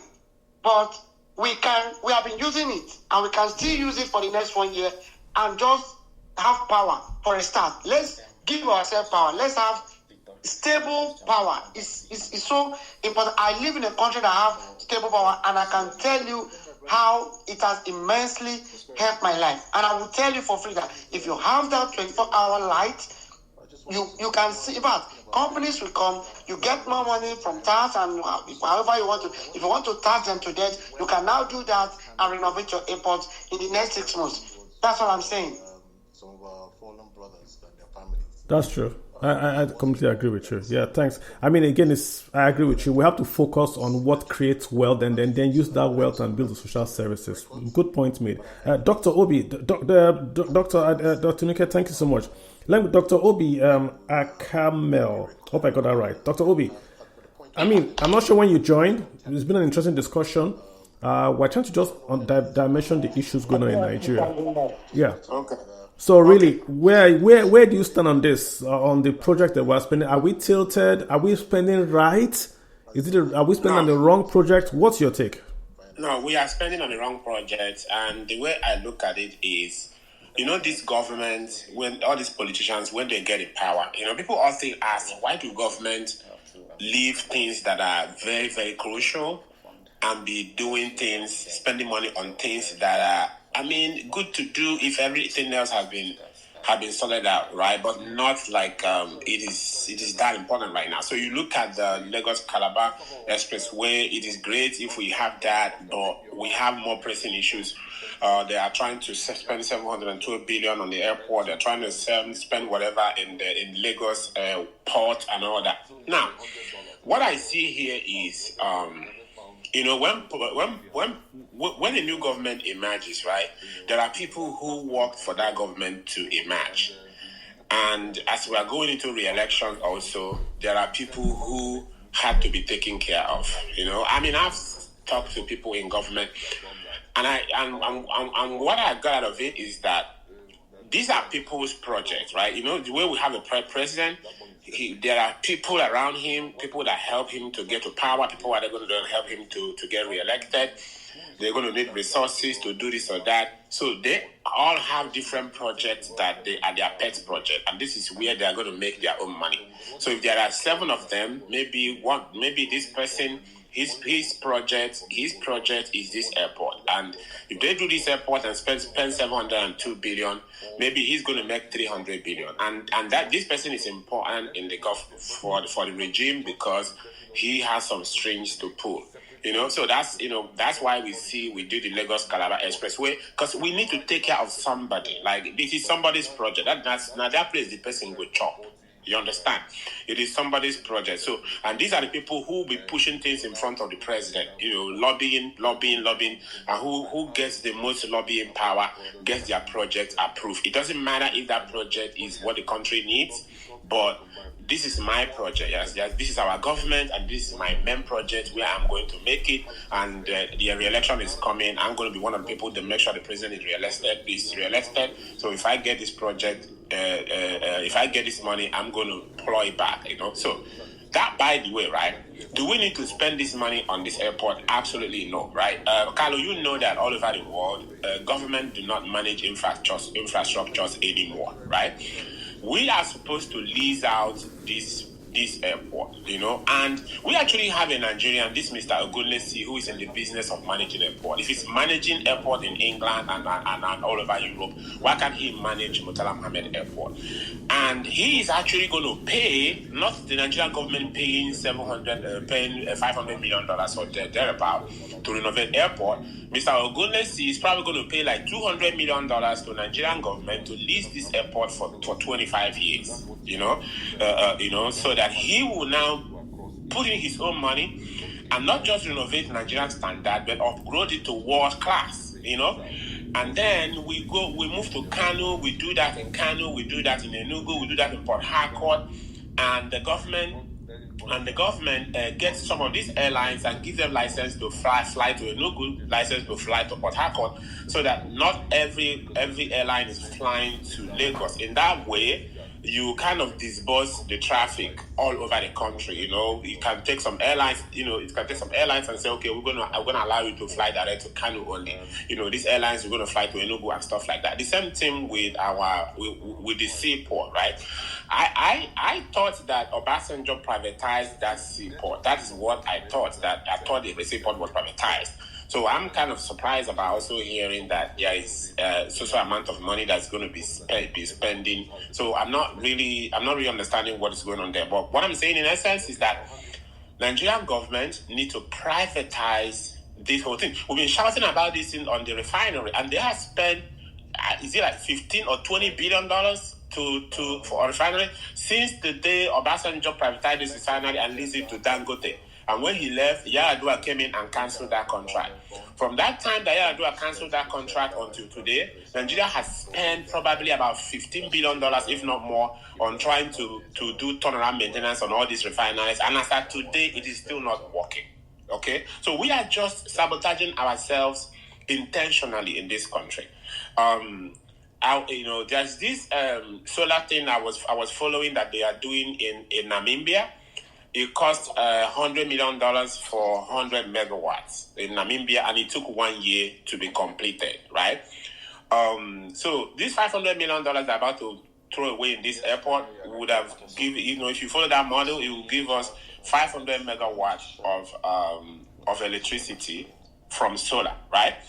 If you double it, if you even do like 600 megawatts of solar plants in the 6 geopolitical zone, and you get that 600 megawatts to only focus on federal infrastructure in those zones, like the universities, the teaching hospitals, and all the federal stuff, then you would have powered all those universities and all those federal universities and all those medical centers.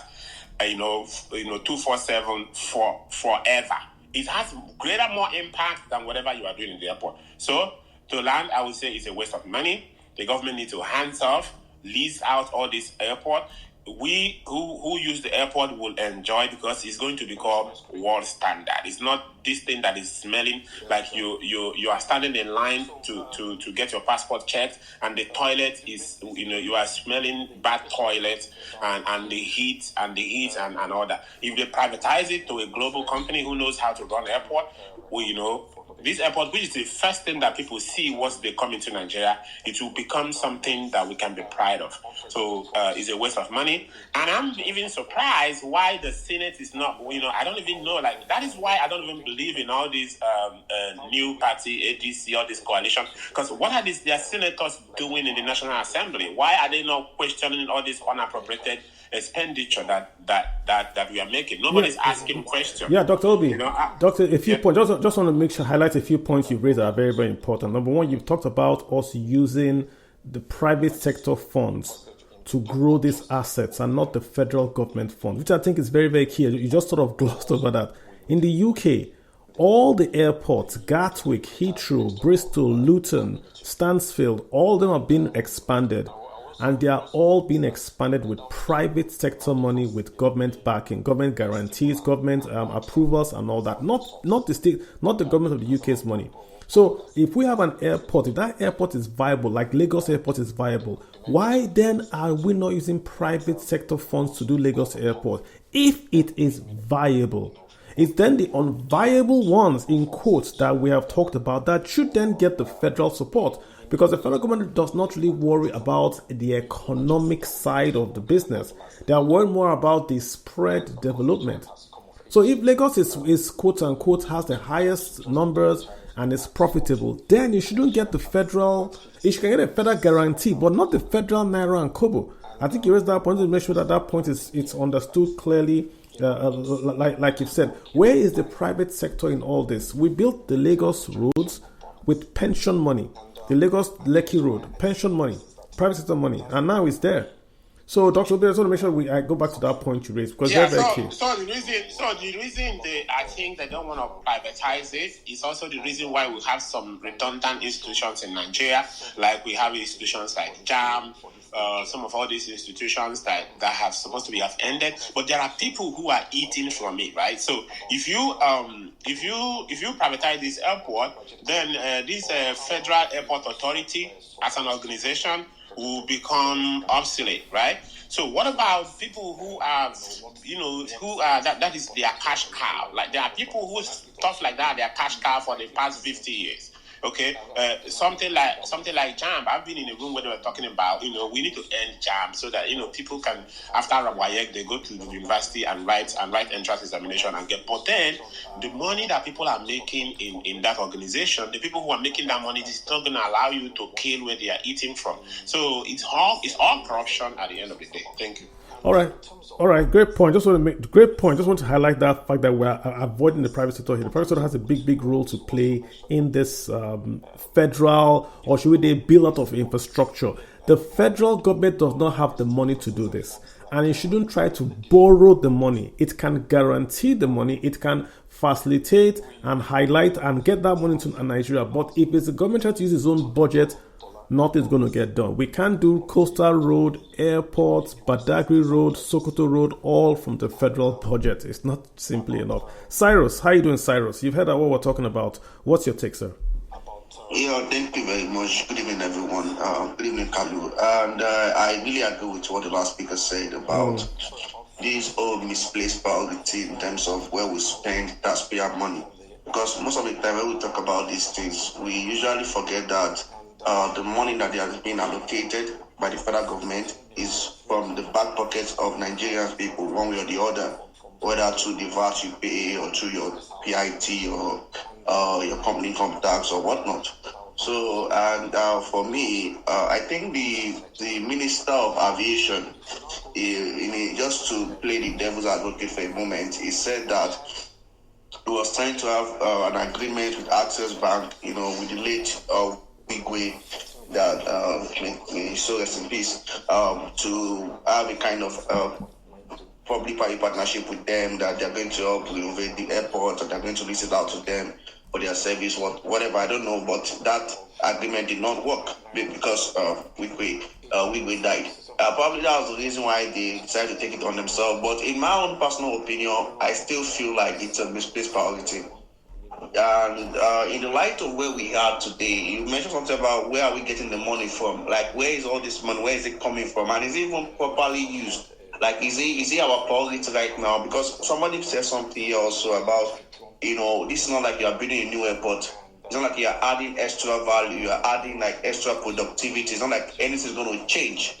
Probably going to introduce some other toll fee or whatever, in the road or whatever. But if there's nothing on the net, nothing's going to change in terms of productivity. It's not like you're building a network of road where it's connected to market, connected to place of work, connected to industries. You're just innovating a symbolic building so that I don't know, for some reasons, I think the costs outweigh the benefits. That's what I'm saying in essence. Now, to speak to the issue itself about federal character and infrastructure spending. Now, government does not have unlimited resources. That's the first thing we need to agree on. Because sometimes when we talk about infrastructure and building stuff and this and that, we always assume that government can only grow money on trees, and which is not the case. And every region, every state, every place in Nigeria has its own, unique market or its unique economy and its unique, disposition, what people do there. And so infrastructure should be targeted like that. It's not like I remember there was an argument about there's a refinery, there's not refinery, this and that. Those are the kind of issues when we make policies that's based on not just common sense, but that's based on political reasons, and we start spending money when we're not supposed to spend money. And if you ask me, some of these projects that are state-based, region-based, they should be taken upon by the government, and it's supposed to be by the state government. It's supposed to be, in my opinion, that the economic activities ought to come first, then infrastructure. Because if there's no economic activity that is driving the mobilization for the infrastructure, they are just building pie in the sky. We've seen all of this thing happen or scattered across the country, where the government build all kinds of things and nothing is happening. So I'm not of the belief, and I'm not of the theory that when you build infrastructure, the people will start participating in the economy. There has to be some level of economy, and then the government come in and support with certain infrastructure to develop and to consolidate that economic activities. Cyrus, but that's not it. Cyrus, let's dive into that topic. So I hear you saying that there's this common saying, if you build it, they will come. You are saying there has to be some economic activity first of all before you build it. Let me play devil's advocate. Yeah, Cyrus, let me play devil's advocate. What was the economic activity in Lagos before the government built the ports, the airports? This is before 1960. What before in 1920? Lagos has always been because of its proximity to the coast. Not really. It was Calabar, Cyrus. It was Calabar and Niger State. Sorry, not Zungeru. It was Zungeru, then it was Calabar. Lagos didn't even have a port. Lagos didn't even have a port. They have always been to some extent, if my history serves me right, they have always also been a kind of region of international commerce. Not really. I just said that there was no port. If you read the history of Nigeria, right? They actually have a contract in London. It's a book of it where there was no port in Lagos. Lagos had this currents, and it was like a big conference to say, how can we build a port in this place? Currents are wiping away the harbor. Calabar was a very, very safe port, but they wanted to come to Lagos because the colonial office was in Lagos. Remember that the UAC was a private company. And when the UK government took over UAC, they had to then build a port in Lagos because the colonial office, not the foreign office, took over. So they had to build a port. So the point I'm making is that, yeah. But okay, let's go to Dubai. There was nothing happening in Dubai when they built when Dubai started. They built the airport, they built the port, they passed the laws, and then commerce came in Dubai. Okay. Let me take you Lagos, then I go to Dubai, right? You mentioned that the companies, they see the value in the need for the port. What I'm saying is that there are situations in Nigeria that I have seen, right? And I can't state that government building certain infrastructure that is not based on economic reason. It's based on political reasons, or it's based on what we describe in this particular conversation as federal character. Yeah. Not because there is a need for it. That's one part of it. So we should not model the conversation. Now, the issue of Dubai, or let's even say Norway, right, or other countries like that, what is their fiscal condition, and what's the fiscal condition of Nigeria? In the 70s, for example, when Nigeria was swimming in the oil boom, revenue that grew over 500%, we can be lazy enough to indulge ourselves in all kind of mega projects that may not make economic sense. Dubai had the money to do that, and they did all of those things. And yes, it's poor economic good, but you can still interrogate whether, if they were not in that position, would that be an economically sensible thing to do? Well, Cyrus, I can throw Singapore at you that had no money and built the infrastructure. But Singapore didn't just start building mega cities. I don't want to go into okay, and Cyrus, last one again, guys. Understand? I'm just playing devil's advocate. So last one, Cyrus. These are projects that already existing. We have a port in Edo. We have a port in Warri. We have a port that already existing.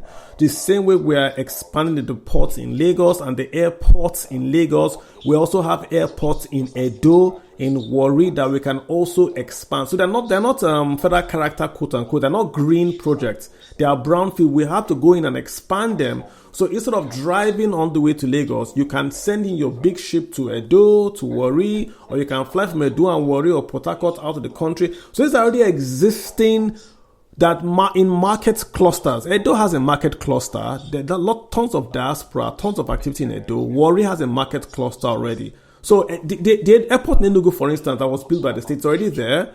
The federal government can go there and say, okay, we're going to make this airport an international airport, make it cargo. It's already there. It's existing in Anambra. So there's already a market. I think the point is that should there now be federal character to say, if you're going to spend, we can't spend one for one. Lagos is a larger market, so Lagos will get a bulk of the federal spend.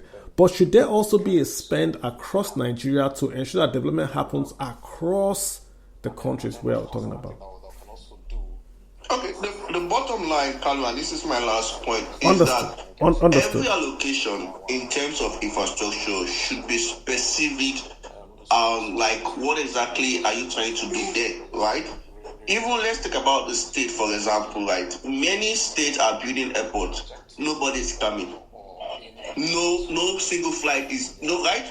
And they are doing that. So it should be that, for me, like I said earlier, this innovation, it's for me, it doesn't make any sense because of the money and everything, and net, it does not give you anything in return. So infrastructure should be based on what exactly is the market cluster of that particular region. Thank you, Carl. Understood, sir. Understood. That was just a good back and forth. Victor, jump right in. Victor, let's have you in. Victor, your hand is up. Victor, how you doing? Yeah, can you hear me? I can hear you. Go ahead. All right, thank you very much. Good evening, House. So I've been following the conversation, and I think I want to pick up from where Cyrus dropped off. And what Cyrus is actually saying is that Singapore, actually you have to be viable before you look at the infrastructure. And I think, like Singapore, you made mention of, they are actually net exporters, and I don't think Nigeria is yet a net exporter. But they weren't a net exporter when they started.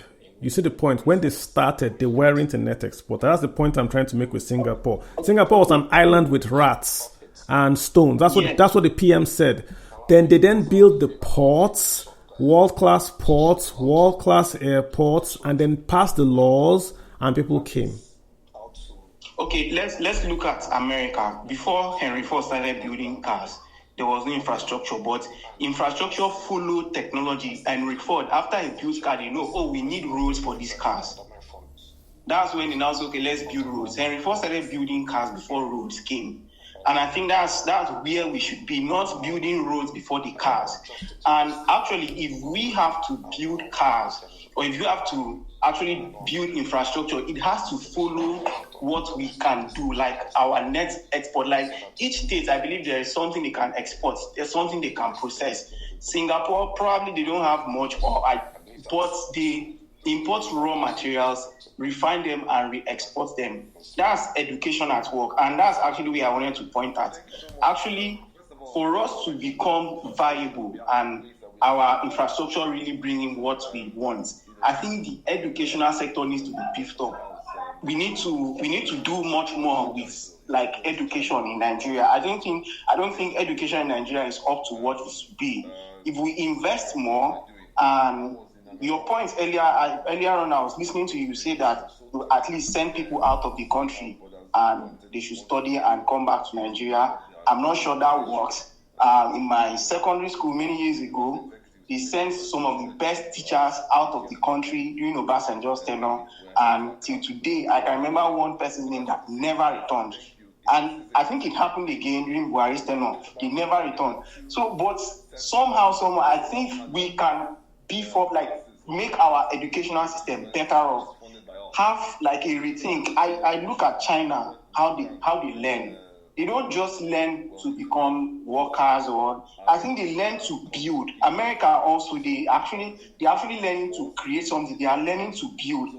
So for us to build better infrastructure that will become profitable for the Nigerian society or Nigeria as a whole. I think we have to start having that mindset. Okay, if we have a port in Warri, what is that thing we can produce, or what will be the main economic driver in Warri, or what can people in Warri do? If we want to export something like Titus, I mean, we were importing Titus. I don't know now, but we were importing fish. If we have fish in Warri, and I'm just saying, I don't know if we have fish in Warri. If we have fish in Warri and we can process it and sell it to other African countries, then we can say, oh, we need a port there. But actually, right now, I think someone said that the airport is not, it was not even run 24 hours. I think we are putting the cart before the horse, or the horse before the cart. Okay, but again, Victor, I think we can't eat our cake and have it, right? This is how I look at this conversation. We can't eat our cake and have it. If you ever can go to, I don't want to send people to their office and then run it over. There's a UAC building in Lagos, UAC on Odunlami Street. If you ever have the chance to go into UAC building, you will see the picture of Lagos in 1950, 1960, when they were building the flyovers. There was no car in Lagos back then. How many people had car in Lagos? Go look at it. You see where they were building it. You see very few cars. They built those overhead bridges because they anticipated that in the next 25 years, Nigeria would be a massive economy, lots of cars. So they needed those cars to be built. You get what the point I'm making? You build in anticipation of what's going to happen. Number one, that's number two. Number two, we already have the port in Edo. We already have the port in Warri. We already have the port in Onne. We already have the port in Calabar. They already exist. Those ports would have been working today if they were drafted. The reason why they're not working is because the ships, they need to be dredged, so bigger ships can go there. We're not debating the Lagos port. The Lagos port, the route, the airport, in my view, because we want to build an economy that's going to take us number one in Africa, they have got to be fixed. Should the money come from where? That's a different topic, right? But federal character would say that if you have a 1 billion, Lagos can get 500 billion, the other states can get the remaining 500. But we're talking about 4 or 5 states I've called here. But if we take 700, the whole money to one airport, all we're doing is we're concentrating those activities in one zone, which will become overcrowded again. If you fix the airport, what's the road from the airport? It's still the same Oshodi Express road from the airport now. It's not the same Oshodi Expressway. It's going to be the same Oshodi that will end up in Ikorodu Expressway. Is there going to be a new road there? It's the same road. But if you fixed Edo or Warri or Calabar, at least you are sending some traffic out. Which is the reason why even in Lagos alone, we had Tinkan, Apapa, and the other port. We have 3 in Lagos because one got overcrowded. Then we built 3 in Lagos to solve the overcrowding in Lagos. So to keep on, and we're building a new one in Badagry. We're building another new one. We're renovating the new one in Lagos. If we keep on renovating and we get a world class in Lagos, then the whole overcrowding thing just keeps on happening. But I defer to you, sir. Go ahead. I get your point, but my point is that regardless of the number of ports we are building, the playbook, I think the playbook we are using right now, or government is using now, is expired. That's no more in vogue. That was some years ago that build infrastructures. I think that was when they will predict that, okay, in the next few years, Nigeria's population will grow and they will need to buy cars, they will need to buy this stuff. Let's build a port and actually to work. Now, I don't think that works. I think right now, what every nation should be striving to have a pie in a global economic set like table. So we should actually be looking at, okay, what can we process and have a stamp on it, like have a stamp on it globally or even in Africa. I mean, you've made that point. But let me ask you, final closing. Do you think that we should use federal character for infrastructure projects in Nigeria? I don't think so. Right? In short, even that investment, it should go to somewhere else. Not if we want to use for airports, I think it should go elsewhere, not really clustering it. And even if it can even go to power. I mean, our power is very low. What we generate is very low. It can go to power, and it would actually help a lot of. If power is fixed, other sectors would actually kick off. You know, would it make sense? Just general question. Imagine if Bola Tinubu says we're going to fix the power in Lagos because Lagos has got more industries in Nigeria. So we're going to not fix power anywhere else, but we'll fix power in Lagos so that Lagos folks can get power. Imagine how that would sound. That would be absurd. People will say, what are you talking about? Even if I don't have industry in Enugu or Jos, I need power. You know, people, it would be absurd. So why is it that airports sound different to us than, say, power? But here's the point. I don't know if you've spoken. Onana, have you spoken? I know you have spoken. Onana, have you spoken? Onana? No, I was having issue. Oh, please go ahead. Yeah, go ahead now. Yeah. So, since I've been here, a lot of people have said a lot of points I have to say, but I just wanted to say this. We need, as a country, we need partners, we need allies. There's this idea that we should do everything ourselves. I can see that going around. We can't.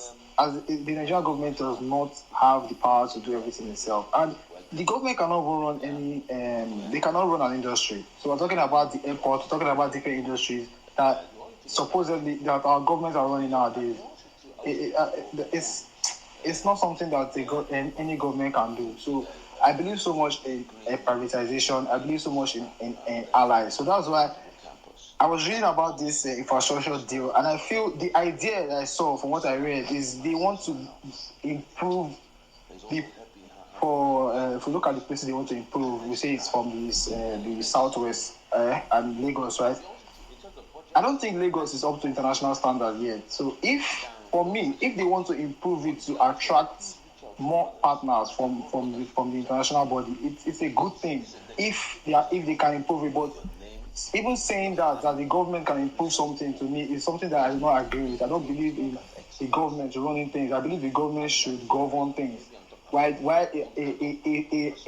party that has stake, that has an interest in a private body, private person should be able to run some of these things. So the idea that we have, also the idea that we have to distribute the resources to other states and make sure they go to it sounds good, but it's not something that will work.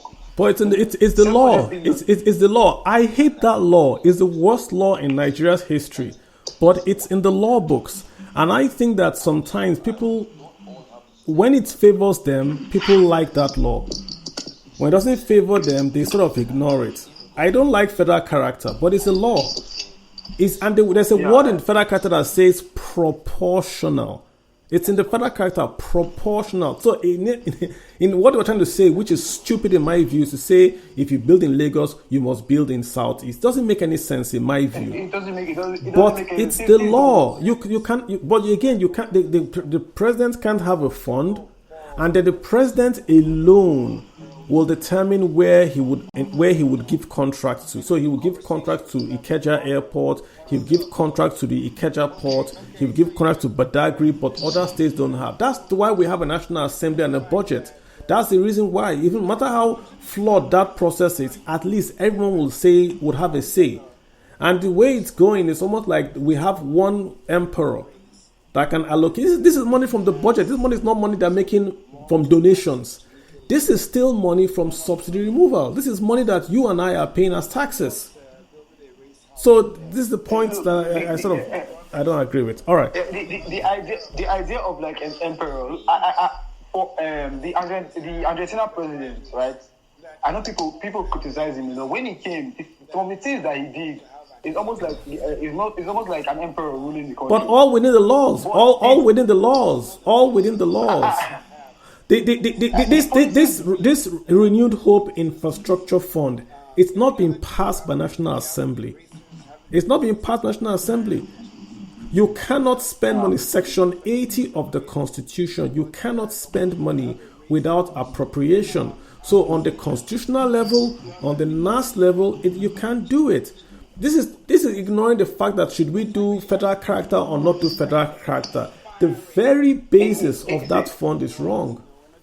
Yeah, I understand what you're saying. I understand the federal character thing. I understand it, but like we have to still know that we are in a very we need allies today. We need partners today. Understood. So we have to understand that we need them today, not next year, not in 10 years' time.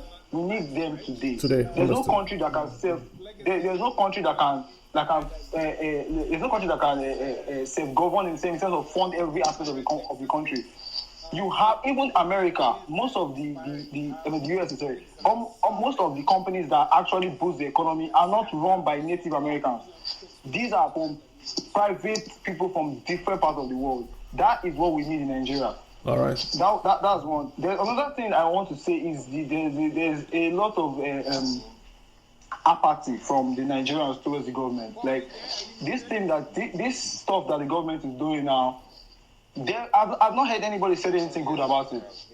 Yes, it might not be good. Let me know. I don't know how to put it, but like there is an outcome that they are trying to drive, which might solve a particular issue. So I want us to be looking at it from that aspect that we can't solve all the problems in one day. If an action by the government is solving a particular problem, this should be appreciated and praised, because one way to actually change people is to show appreciation, to show that okay, we understand what you are doing, we are seeing what you are doing, and even if it doesn't solve all our problems, it's solving a particular problem. So if we can make Lagos State, if what they are doing can make Lagos State a state that's attractive, the development will move from there. All right.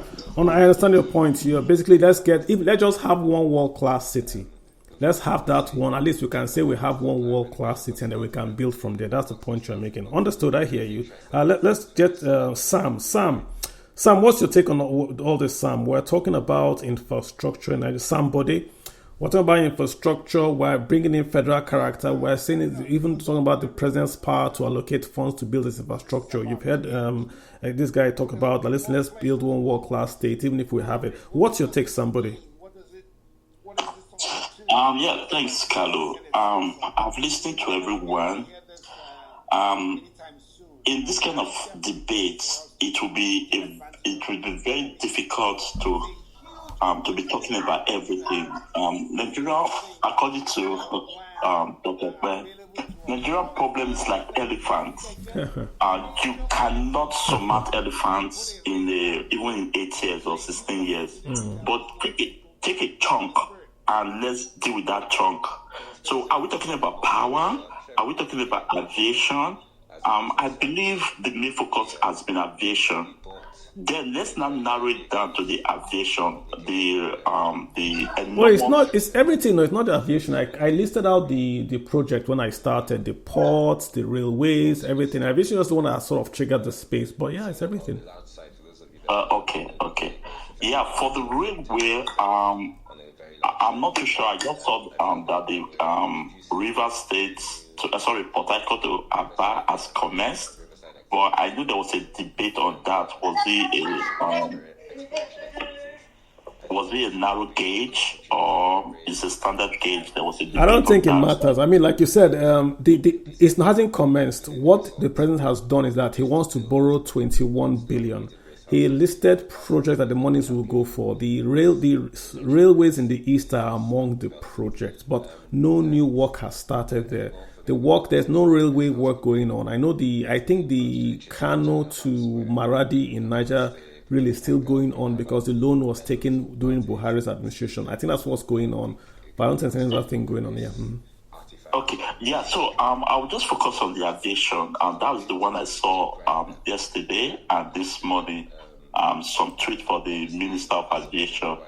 I think it's a laudable improvement it will be a laudable improvement to that facility in Lagos. But my problem is it really addressing the issue of that facility, of that airport? As a user, I just left there yesterday. As a user, one of my biggest problems in that facility is the commute from the domestic wing to the international wing. Either you are landing at GATS or you are landing at MM2. You have to still get the public transport again, enter the city and go to the international terminal. That is not encouraging. They're supposed to be this, yeah. So it's not addressing that issue. Secondly, as a user, I should be able to, and I think they've addressed this a little bit, I can be able to step out, move a little to arrival terminal and get my transportation. But it can be much easier that you can drive in, drop off, take your bag. So there are some basic things that, there are some functionality that is missing. But this the model that I saw addressed some of the functionality, but it has not addressed the commute between the domestic wing and the international wing. So as a project, those are some of the things I look after, because most of the emphasis on the model they showed us is all about beauty, what they call aesthetic needs. That's most of the things. But those basic functionalities, how do you reduce the stress of each of the users? How do you give efficient service to the user? It's not being addressed in that project. So that is what I wanted to I thought we are focusing on. Otherwise, Nigeria is a big problem. No matter, it's a big problem. It's a big problem in terms of needs. One of the things I told my friends, the coastal roads between Lagos and Calabar, I told my friend, it is not possible. Point blank, it's not possible. Nigeria cannot build a road on the Niger Delta swamp. It's not possible. I told them. The cocoa port is not by this. It's not by the Atlantic shore. It's inside. Sample port is inside. Warri port is inside. What kind of bridge are you going to build that big cargo ship can pass under the bridge and go and back in those ports? How many dredging, how many piling are you going to use in the Niger Delta to form the road? It's not possible. So that's why the last time I heard the minister, we are going to divert in Ondo State, I started laughing. I said, these people are not serious. It's impossible project. Okay. They can come and tell us. Do you mind me, guys? I wanted to get your take on this question. So do you think, in your view, we should use federal character for infrastructure in Nigeria? Do you think we should? Yeah, absolutely. We should. Of course, there must be spread around of infrastructure. But the question is, what is the spread? Okay. When we say what the second question: if the project is not economically viable, do you still think that the federal government should still invest because of federal character? No, because there are a lot of competing needs. Okay, so is too much. So I hear you. So what you're saying that each have not gotten to the point of building for the future. Okay, how do we determine quote unquote economic activity? If I go to the state of Bayelsa, that's one of the poorest states in Nigeria. Ignore the oil. One of the poorest in Nigeria is Bayelsa. How do I determine economic activity to allow me to establish a project in Bayelsa? If the state has no economic activity, do I walk away? No. Okay, I'll give you an example of Bayelsa. Niger Cats, I think Hyundai, one of these Korean companies, they have a massive shipbuilding facility there. Those are some things we can tie into. How do we make it more better? How do we make those facilities more economically useful? How do we create adjoining infrastructure to there? The roads, the barges. There are a lot of things that can still be done in the Niger Delta. And there's a lot of gas flaring that's taking place there. How do we move those gas into inland? There are a lot of things you can still do in a Bayelsa state. On the bigger scale, yeah. I understood. I just, like I said, there's no wrong answer. I just want to get your take just for us to follow what we're saying. Because, the space is just basically asking a few questions. Number one is questioning the president's power to allocate tax revenues without appropriation. Number two is questioning if we should do project without federal character. These are the two central points that the space is addressing. I appreciate all those other questions we're raising, but these are the two central things that we are raising, and I think is very, very important. I also like the way you phrase, like on an aside, that if I go to Lagos local and I want to go to international, I have to go and board a bus to take me out into the. That's wrong. I think that should be a quick win that we can do and fix, and I just raise the productivity there. But I hear you, buddy. So good point. Ben, you've been hopping in and out. I finally got you in here. Ben, how you doing? Ben, go for it. Yes. Sam, thank you, thanks so Carlo. much. Yeah, Ben, go ahead. Can you hear me? I can, sir. you I hear can. me? Yes, sir. Please go ahead. Yep. Okay. The network has not been allowing me. So let me just say, Carlo, you see, federal character has nothing to do with where to build projects. Federal character touches 3 basic areas. The quota system for jobs, for federal government jobs, and ministerial appointments. And in federal characters, for ministerial appointments, you have to, when you appoint your ministers, at least every state has to have at least 1 minister in the appointment pool. Sure. And then when you're giving jobs at the federal level, and then when it comes to political zoning, there's federal character there too. So those are the areas that federal character, according to the Constitution, touches. Okay. It does not really say anything about where to build infrastructural projects. You have to build infrastructural projects here. That is left to the federal government and those that are in charge of strategy in terms of, okay, what do we need to do to grow as a country? Where should we build these projects? And the truth is, if you look at federal government projects, like if you look at the coastal road, and look at some other, the railways, these are projects that will benefit various states. The coastal road is going to benefit all the coastal states. Ben, so do you mind me asking you a question, just so that way we can get to my point? So I ask you a question about you say your comments about federal character doesn't determine projects. Yeah, go on. Why is there a refinery in Kaduna State? Now that the Kaduna is a problem of poor design. When they built Kaduna at that time, I don't know what they were thinking in terms of how do we supply crude oil at an efficient level so that by the time crude oil gets to the refinery, we start talking about crack spread, we start talking about, what is our OPEX? We start talking about profit margins. We can actually make profits. They did not have efficient supply. So by the time they built it and they wanted to start actually using this refinery, they found out that it's not even profitable for a refinery to be in Kaduna. But they knew from the start that they were going to use imported oil. No, Ben, see what I'm going to. Ben, I'm not trying to debate the refinery. They knew that it was going to use imported oil. They knew it would not be profitable, but it was built.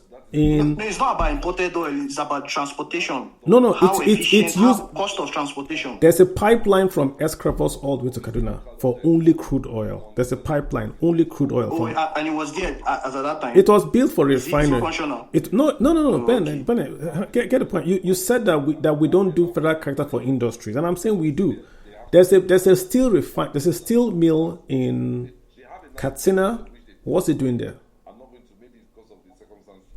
Carlo, see, the pipeline that runs from Escravos all the way to Kaduna. Yes. The Kaduna leg is not active. But there's a pipeline. Forget the active. Nigeria built a pipeline from the Escravos to Kaduna for crude oil. That's the point I'm making, that we do look at federal character when we are building projects in Nigeria. That's the point I'm trying to make. When we are building things, that's why I don't like that. I don't like that law. Yes, but that's before Fourth Republic. It hasn't changed, my brother.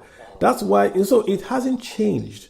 When we do things in Nigeria, we always do federal character. Hence, the space is asking, should we? Because we do it. We should not. It's like I said, there's no right or wrong answer, but we can't ignore that we don't do it. We do it. That's why we have steel mills in most regions. Remember when we built the steel mills, there were no regions. There was north, south, east. North has got a steel mill. South has got a steel mill. Southwest has a steel mill. Even south, even though there's no regions, has a steel mill. But there's no steel mill in the whole of the southeast. Southeast has its own issue in Nigeria. A steel mill should be situated close to where the iron ore deposits. So why do you have steel? So why do you have steel mills all across Nigeria? Sometimes with no iron ore. I think we need to be smarter and stop doing things that way. Okay, definitely. All right. Why do you have so I can give you more examples on this. You have the gas pipe. Bakalu, see, recently you won't find any recent examples. Honestly. Okay. If you look at the last days. Well said. So, but where I'm going to with this is that that's the question: that should we do it this way? And if I agree that we should not do it this way, let's come now to present day. We have the president today taking billions from a fund that is not appropriated to do projects across Nigeria, specifically with an overweight in Lagos. Do you see any problem with this? Okay, the Renewed Hope Infrastructure Development Fund. Okay. Correct. The context that everybody needs to understand about that fund right now is that a large percentage of the money that goes into that fund is not from the government. It's from private pension funds. I doubt. The money that came from the government was appropriated by the National Assembly. No. Pause there. The fund is targeting investment from the private pension funds. It's like a normal fund, but those monies haven't come in yet. It's a fund created to target the money that has come in right now was appropriated. Where's the money from? The budget. The money that has come in right now was appropriated. The National Assembly approved it. So what you're telling? Let me ask you. So what you're telling me is that National Assembly appropriated 712 billion to go to the Renewed Hope Fund in excess of the Ministry of Aviation and Ministry of Transportation. Is that what you're saying?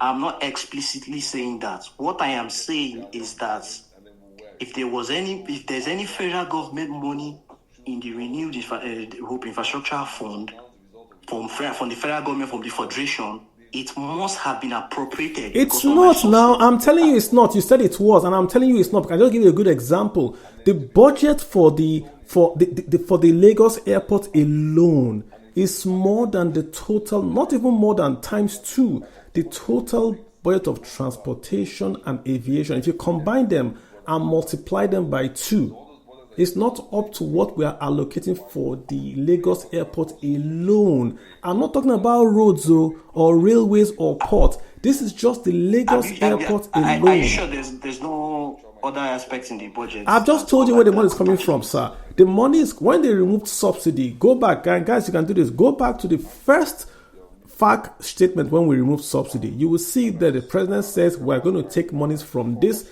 renewed, from the increase in revenues, and it's going to go to the infrastructure fund. Is this fund they have now called the Renewed Hope Fund? The money is from the removal of subsidies, like a PTF.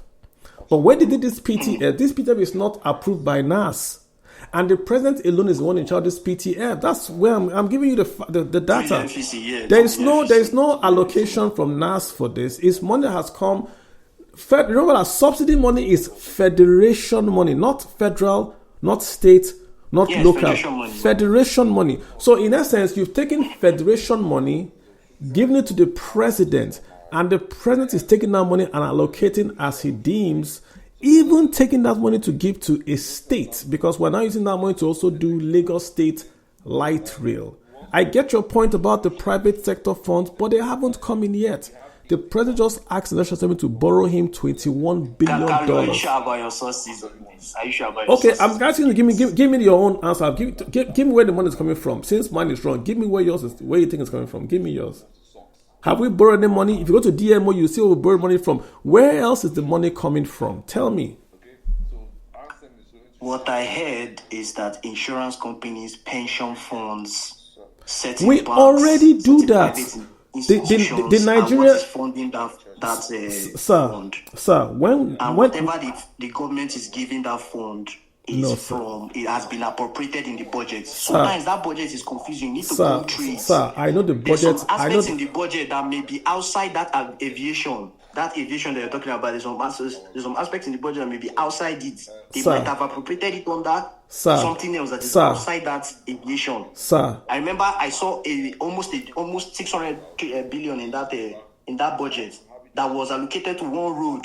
That they now finally explained to me. Someone explained to me that money that allocated there is actually part of the money that they raised for phase 1 of the Lagos to Calabar road. They actually appropriated, and the roads Lagos to Port Harcourt there. They didn't even write Lagos to Calabar there in the budget. So I think in that budget there's some appropriations that they made that are not explicitly written.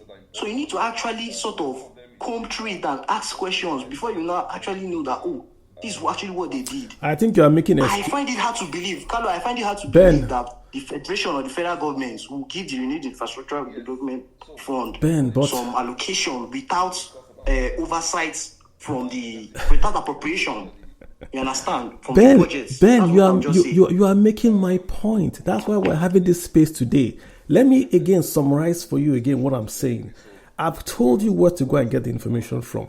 Go to the first FARC statement when we removed subsidy. President Tinubu going to power, he removed subsidy immediately. Look at the next subsidy statement immediately after subsidy removed. You will see there 50% of the revenues, the excess, not the normal FARC, the excess fund was taken from the removal of subsidies fund and paid into an infrastructure fund. It's there in the FARC statement. It is that infrastructure fund that is the Renewed Hope Infrastructure Fund. Please go and check. That's what I'm getting, number one. Number two, when we borrow money from pension funds, those are the federal government bonds that we've already issued. It's not this fund. That's the federal government bonds and TBs that the pension funds can invest in. Pension funds just can't take money and put in any fund. Doesn't work that way. You have to have a securitized paper. Hold on, Ben. Ben, hold on. Go on. You have to have, if you want to invest as a pension fund, you have to have a securitized paper that is rated. Then you invest. Is there any Renewed Hope Infrastructure Fund paper that you see on the market? All the pension funds that invest, they invest on bonds that are listed. It has to be securitized, listed, rated. Is there any Renewed Hope Infrastructure Fund bond out there? There's none. So I don't agree with that. Pension funds are free to invest as they choose. They cannot invest as they choose, Mr. Ben. If they want to invest in a bond, the bond has got to be rated. It's got to be issued. They want to invest in a bond. If they want, you just said if. If means there's a Ben, chance. Listen to me again. Me. Ben, listen to me again. The Nigerian Pension Fund has got an investment guideline.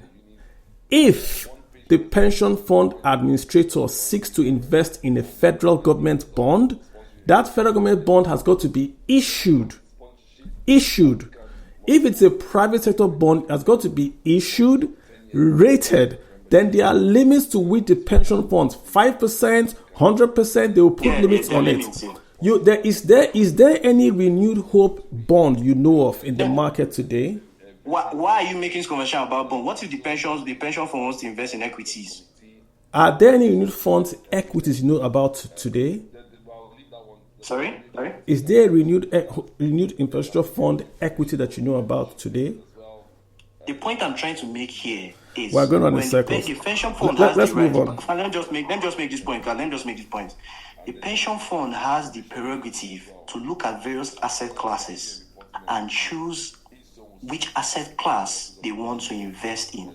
It doesn't have to be a bond. You are trying to restrict it to a bond. I did not restrict. It doesn't have to be a bond. I did not restrict anything to any asset class. Federal government, they can invest 100% in federal government bonds. In equities, there are 4 pension funds that they invest. Each fund has its own asset allocation. Federal government has 100% allocation. You can invest 100% if you want in federal government bonds. Equity, I think, is maximum 25. You keep interrupting. Go on. And the equities is more. I think is 25%. The point I'm making to you, sir, is that there is no Renewed Hope equity fund or bond fund today in the market. There is none. So they could not have been issued and invested by any pension fund company. I've already told you where the money is coming from. I've told you exactly where it's coming from. It is the revenues that came from the removal of fuel subsidy. That's this money. The fund exists, but we have not just started issuing and borrowing into the fund. That's why the president is asking for 21 billion. That's where the money is going to come from that will replenish the fund. We haven't started that yet. Just to be clear for folks listening. You say Kalu, as if what I'm saying. Okay, no problem. Okay, let's move. That's fine. Ewama, let's move. Ewama, how you doing? Please hop in, Ewama. Mr. Vese, how you doing? Yeah, thank you. Good evening. Can you hear me? I can, sir. Please go ahead. Thanks very much. I appreciate it.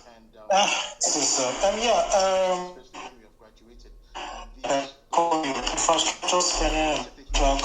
Your audio is very First bad. of all- Your audio is very bad. So I'm not sure what's wrong with it. Can you fix that while I get somebody else in here? Your audio. Okay, problem. Yeah. Let me get Ekene. Can I hop in real quick? Ekene, hop in real quick. Ekene. Ekene, how you doing? Lulu, how you doing, Lulu? Thanks for hopping in. Lulu, are you interested in this kind of topics? I thought you were a Bitcoin man. Yeah, I'm a Bitcoin man, but at the same time, I'm still interested in Just pulling your doing legs. so. Gotcha. Yeah. How you doing, sir? What's up? Well, look at we're talking about two things here. Actually, number one, if we should do infrastructure according to federal character. Number one. Number two, we're again talking if the president has the right to do this in this spend that we're talking about. We think it is lopsided to Lagos. What's your take on all this? Okay, well, I'll first start that with the premise that you can't convince someone that is committed to misunderstanding you. In this country, we've seen where presidents spent monies without appropriation. I'm talking about the last government. It's not new. It has been happening. Okay, someone printed money out of thin air, spent it, and later, at the end of their tenure, they came to legalize the illegality. Yeah, they issued the This is not the bonds. first time. You're right. You're right.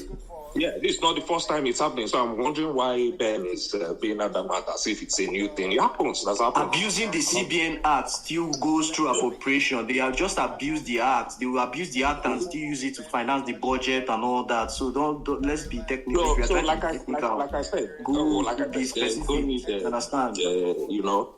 Well, anyways, let me get to the main topic real quick. So, but I want to bring in some historical perspectives to this. Okay, pre-Civil War, and I want to focus specifically on the port. Pre-Civil War, we had about 5 functional ports: Lagos, Apapa, Port Harcourt, Warri, Calabar, and Burutu. These eastern ports were used for exporting mostly raw materials, palm oil, and coal out of Nigeria, especially from the east and the middle belt. Now, during the Civil War, what happened? In 1967, when Biafra declared independence, the federal government blocked all eastern ports, including Port Harcourt, Calabar, and all the others that I just named. And the eastern region lost access to its ports. All wartime imports and exports for the Federation were directly being shipped from Lagos and nearby ports. After the war, what happened? The federal government prioritized rebuilding just Lagos ports and expanding Apapa and Tinkan to handle the new, new Nigeria as it were post-war. And the eastern ports received little or no investment until their facilities became outdated. And after this, Lagos was cemented as the uncontested trade hub.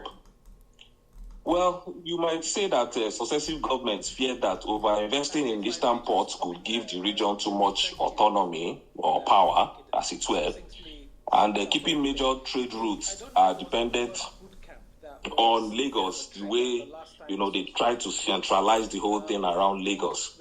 So in my own point of view, you cannot talk about federal character and the sharing formula distributed today without going through the historical perspectives. And this is what has shaped investment in, other regions. Unfortunately, centralizing the government and economies and infrastructure, makes for an inefficient governance structure and growth. And that's why people like me and others have been calling for a decentralized Nigeria. Okay. You get? Okay, no, Lulu, I want to stay on focus, man. I hear you, but I want to stay on focus. We're talking infrastructure, FARC. I hear what you're saying. The historical perspective is fine, but I want to stay on that narrow lane. If you start talking about that one, I don't know. Let's stay on the narrow lane. It's a very narrow lane, but I want to stay there. Yeah. So for infrastructure, the principle still remains. You know, when you spend across board infrastructure, you know, you decentralize the economy, things work more efficiently. It's just a principle. It's just like semiconductors and semiconductors. You see that microchips are getting smaller. Why? Because they are doing computation in parallel.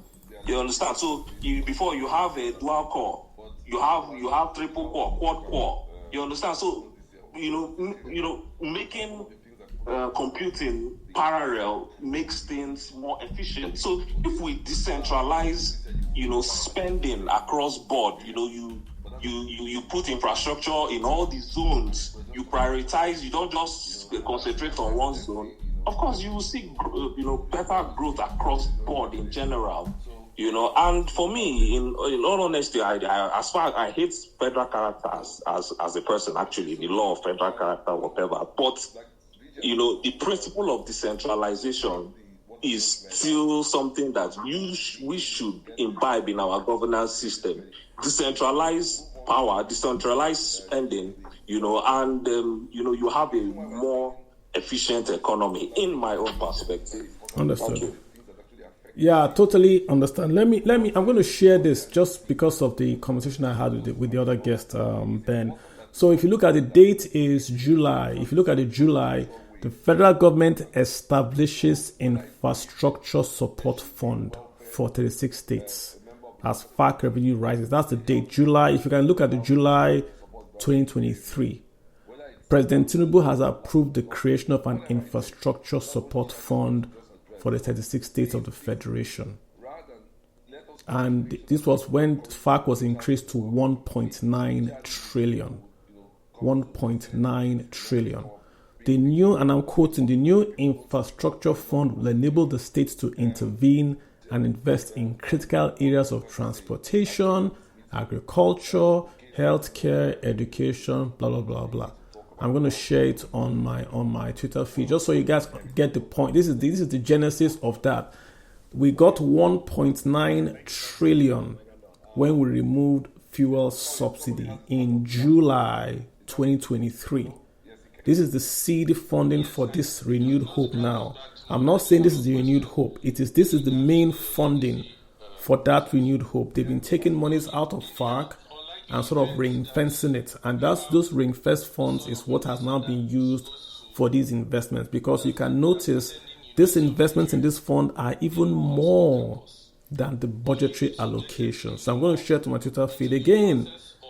This is not the Renewed Hope Fund. This is the point I'm making that they are ring-fencing. They are removing funds from FARC, ring-fencing it, to then spend on projects. And I'm going to share to my Twitter feed. Let's get, who was it? Trip.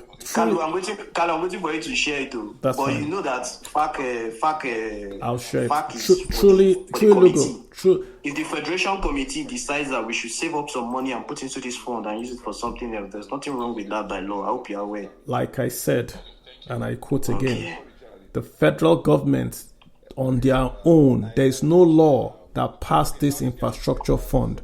The federal government. He said FARC. He didn't say the federal government. Let me speak. If I could speak without being interrupted.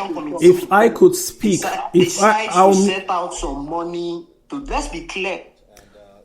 If I could speak without being interrupted, the federal government decided on their own to create an infrastructure fund from the revenues that went to FARC. This is what I was trying to say. The federal government created an infrastructure fund from the revenues that were going to FARC. And I'm going to share it on the Twitter feed right now. I've just posted it, so you can go ahead and read it there. July 2023. Truly Lugo, how are you doing, sir? Truly Lugo, you've got the floor. Please go ahead. Truly. Kalu, can I quickly speak on this thing you just said? You haven't. I've just shared it. Why don't you read it and then you can come back and talk? Read what I said. So you made a statement. Let me just comment on the statement. You made a statement. You said the federal government started an infrastructure fund and they decided to take money from the federal allocation, the Federation Allocation Committee. Now, the question you're going to ask, in the Federation Allocation Committee, that money that they took, is it from their share or is it from the share of the states, the entire federation, which is the state government and the local government? If it's from the federal government share of the FAC money, then it is the federal government's money that they took and put in the fund. If it's the federation share, it means that the federation, which is the states and the local governments, in conjunction with the federal government, all agreed to take out an amount and put in the Renewed Hope Infrastructural Fund. There is nothing wrong with that by law. Thank you. Again, while we're talking about this, I was making a point that the Renewed Hope Fund is getting its monies from fuel subsidy removal.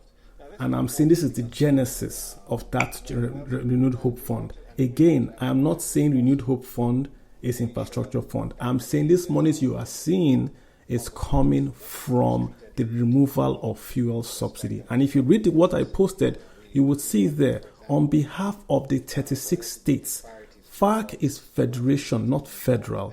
The federal government, on their own, said they are saving money in an infrastructure fund. About 701 billion, so what they saved, from 1.9 to 2.71 billion and put there. It's in the, I shared it out, literally it's from Nairametrics, read it there. And they saved it. And it's there, they said for 36 states. The committee has resolved, and I'm quoting, to save a portion of the monthly distributed proceeds. So here again, the committee has resolved to share. Why do you keep on interrupting? Why do you keep on? If I remove you, it look like federation. It is not just federal government. It is the state, the local, and the federal level. That is what your article is saying, and that is what I'm also saying. So your article corroborates my point. Thank you. Truly, go ahead. You're right, Ben. Truly, go ahead. Kali, can you hear me? I can hear you. Yes, Kali. Okay. Hello, everyone on the space. I'd like to greet everyone according to their time zones, but please permit me to just use the colloquial greeting of hello and welcome to this space. You're doing a great job, Kalu. I really commend you for hosting this space. But most truly, it's not just about hosting the space. It's about your composure as well as your ability to moderate the space effectively.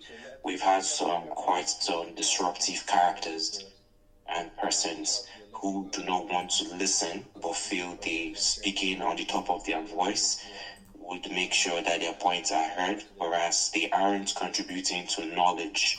Neither are they presenting alternative facts from credible sources that each person on this call or this space can reference to, as well as improve their knowledge, but rather they are being conjective and interjective. It baffles me that this is a very common character with some Nigerians. This is a space for intellectuals. I'm not going to reply you. Don't stop addressing me. Ben, I'll take you off. Ben, if I take you off the space... You should stop talking about me. Why is he talking? Am I the topic of the space? All right, let's continue. So, to just go on with your comment, please. Just go on. And before you go on, guys, I don't want to go this back and forth. And the reason why I'm stressing this is because this goes centrally to the point of the whole space. I've now shared a portion of the federal government's own quote. Look at it, what they're saying. And I quote, "The federal government therefore decided to save a portion of it, which it hopes will constitute funds for the ISF of the 36 states of the Federation." Again, I'm going to share it on Twitter. You can argue back and forth all you like. Remember, we were arguing a few minutes ago that this did not exist. We were arguing that it was money coming from pension funds. Now I've shown proof. Now we're arguing that it's not federation, it's federal. It's right here. I'm going to share it. But please go just straight to your own point, Lugo. Let's just go on to your point as we go in. Yeah, go ahead. Yes, thank you. Thank you so much. So I'd like to crave the indulgence of everyone. This is an educative and informative space. Please, if you have the privilege to speak, educate and inform us. Let us make reference to sources and let us speak from these sources so we can also learn, and we could also come back to ask you questions if we find something that is a bit off and contribute to whatever point you have made. Let's not be undermining other person's knowledge and research when we have nothing to offer. So let's value the privilege we have to speak so others can benefit from us. Regarding this talk about infrastructure spending and federal character, it's quite funny here because I know I grew up in a time where my great-grandma were part of the people who benefited from the ports down in Warri. And this set of women were known as the Hebrew women. I don't know if you know about the story about the Hebrew women, Kalu. Not. You can help us out, please.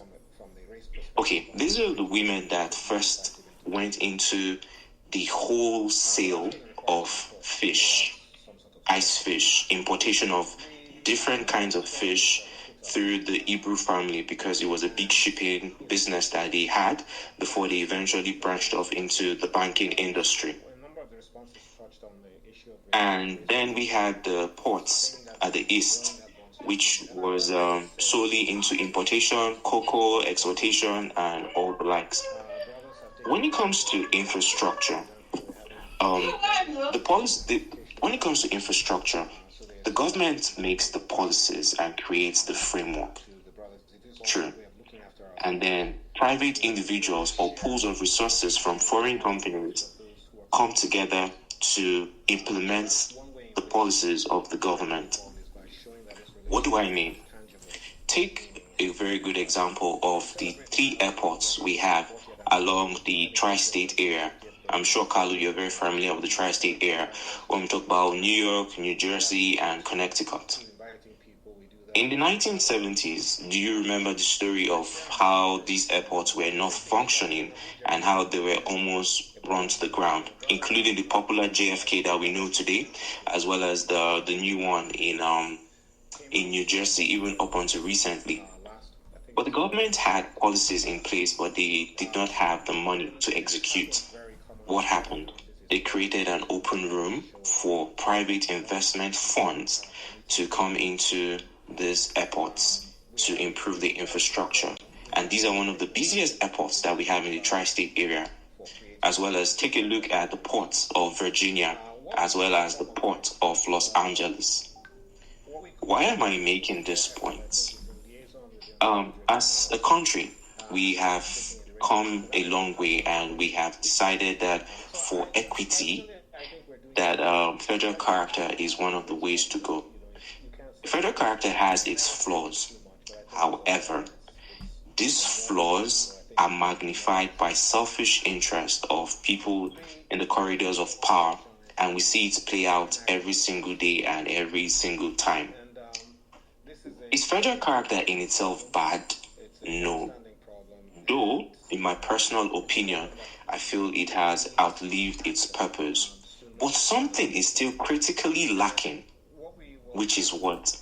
Governmental policies in place for private sector players to come in, invest, and build these infrastructures. If Lagos has 3 ports, as we all know, and not just the ports.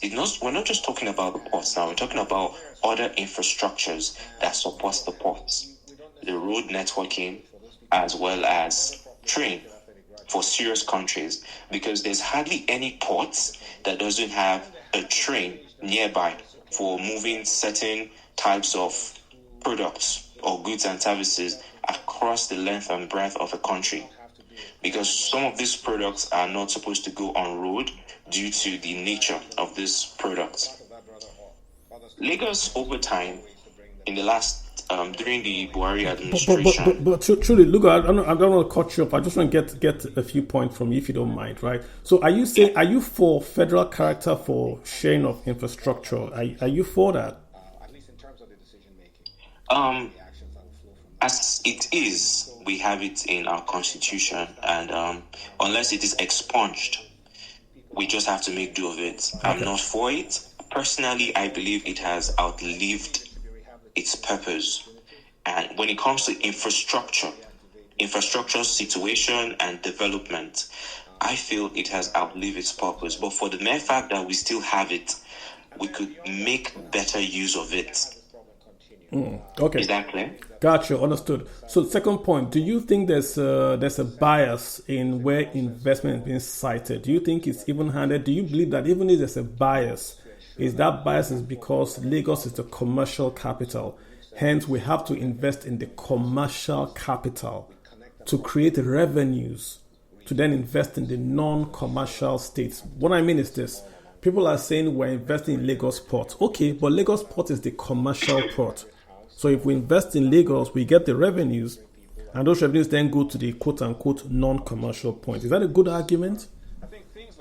That is a very poor argument, though it might hold its ground on some points. But that is a very poor argument, and it's a short-sighted argument. It's a blind argument. So earlier while I was listening, I heard someone said that Ford made cars before there were roads. And I sat down here, I was laughing at myself. Americans had paved roads. Some were tarred, some were untarred, but these roads were paved and smooth. Those cars ran on these untarred roads before the advent of tar and tarring. These roads and infrastructures were there. Now, because of these roads and infrastructures, development and technology came to meet it, and it kept expanding, forecasting, and projecting for the future. Why did Lagos become the commercial hub that we have it today, or we are all referring to it as a commercial hub? You yourself, Kalu, has stated it clearly, as well as the last speaker, I'm trying to recall his name, Lulu. Due to the Civil War, all concentration by government policies and by design were centered in Lagos. Now, the question I put to you is this. In the last 30 years, what can we say, or can we hold and say this is a development of the commercialization of the 3 ports in Lagos? I mean, why are we still you can make money? Let me make the argument for Lagos. Into the ports. Why is the ports not generating money? And where are those private investment funds that are supposed to be driving the Lagos ports? While we look at developing other ports with federation allocation. Let me make the argument for Lagos. As it stands, Lagos on its own let me make that argument for Lagos, if you don't mind. Lagos State got the ports because they had the market. They were able to attract the investors for the deep sea port. You know what the deep sea port is? The big ships go to the sea, offload, and it's moved to Lagos port. So you can't have a deep sea port where there's really no market. So Lagos State, because they were able to attract the market in Nigeria to Lagos, they were able to attract the investors. Because the deep sea port was built by private investors. They didn't go and build that private investment in Akwa Ibom that has a natural deep sea harbor. They built it in Lagos. So it's sort of now, like the question you ask yourself is, Kalu, why? Because there's already a market in policy. Lagos. It's not just about market, it's about policy. Okay, if we're talking about market, Kalu, right? Now, why is a port situated in Virginia? No, America does the spread, right? There's New York on that Atlantic coast. There's also Los Angeles. They have inland ports. They don't do federal character, right? They do mostly private. No, but the railways were built by the government in the way that they gave the land to the private guys and said, if you build a railway, it's your land. So that's my third question to you. Yeah. So what you're saying is that, if I understand what you're saying, you are saying that you want the Lagos, in quote, the commercial cities, the Lagos, the Rivers, the Abuja, to more or less focus on getting the private capital. And you want the federation fund to then go to the states that are not yet buoyant commercially. Is that a summary of what you're saying? No. What makes a location buoyant commercially? Policies. Intentional developmental policies. And these, why would you have a natural deep sea port, access to the south, to decongest a port in Akwa Ibom and in Warri, and there are no governmental policies to develop ports that could berth large cargoes? Okay, you don't want to berth large cargoes at those ports. How about shallow cargoes?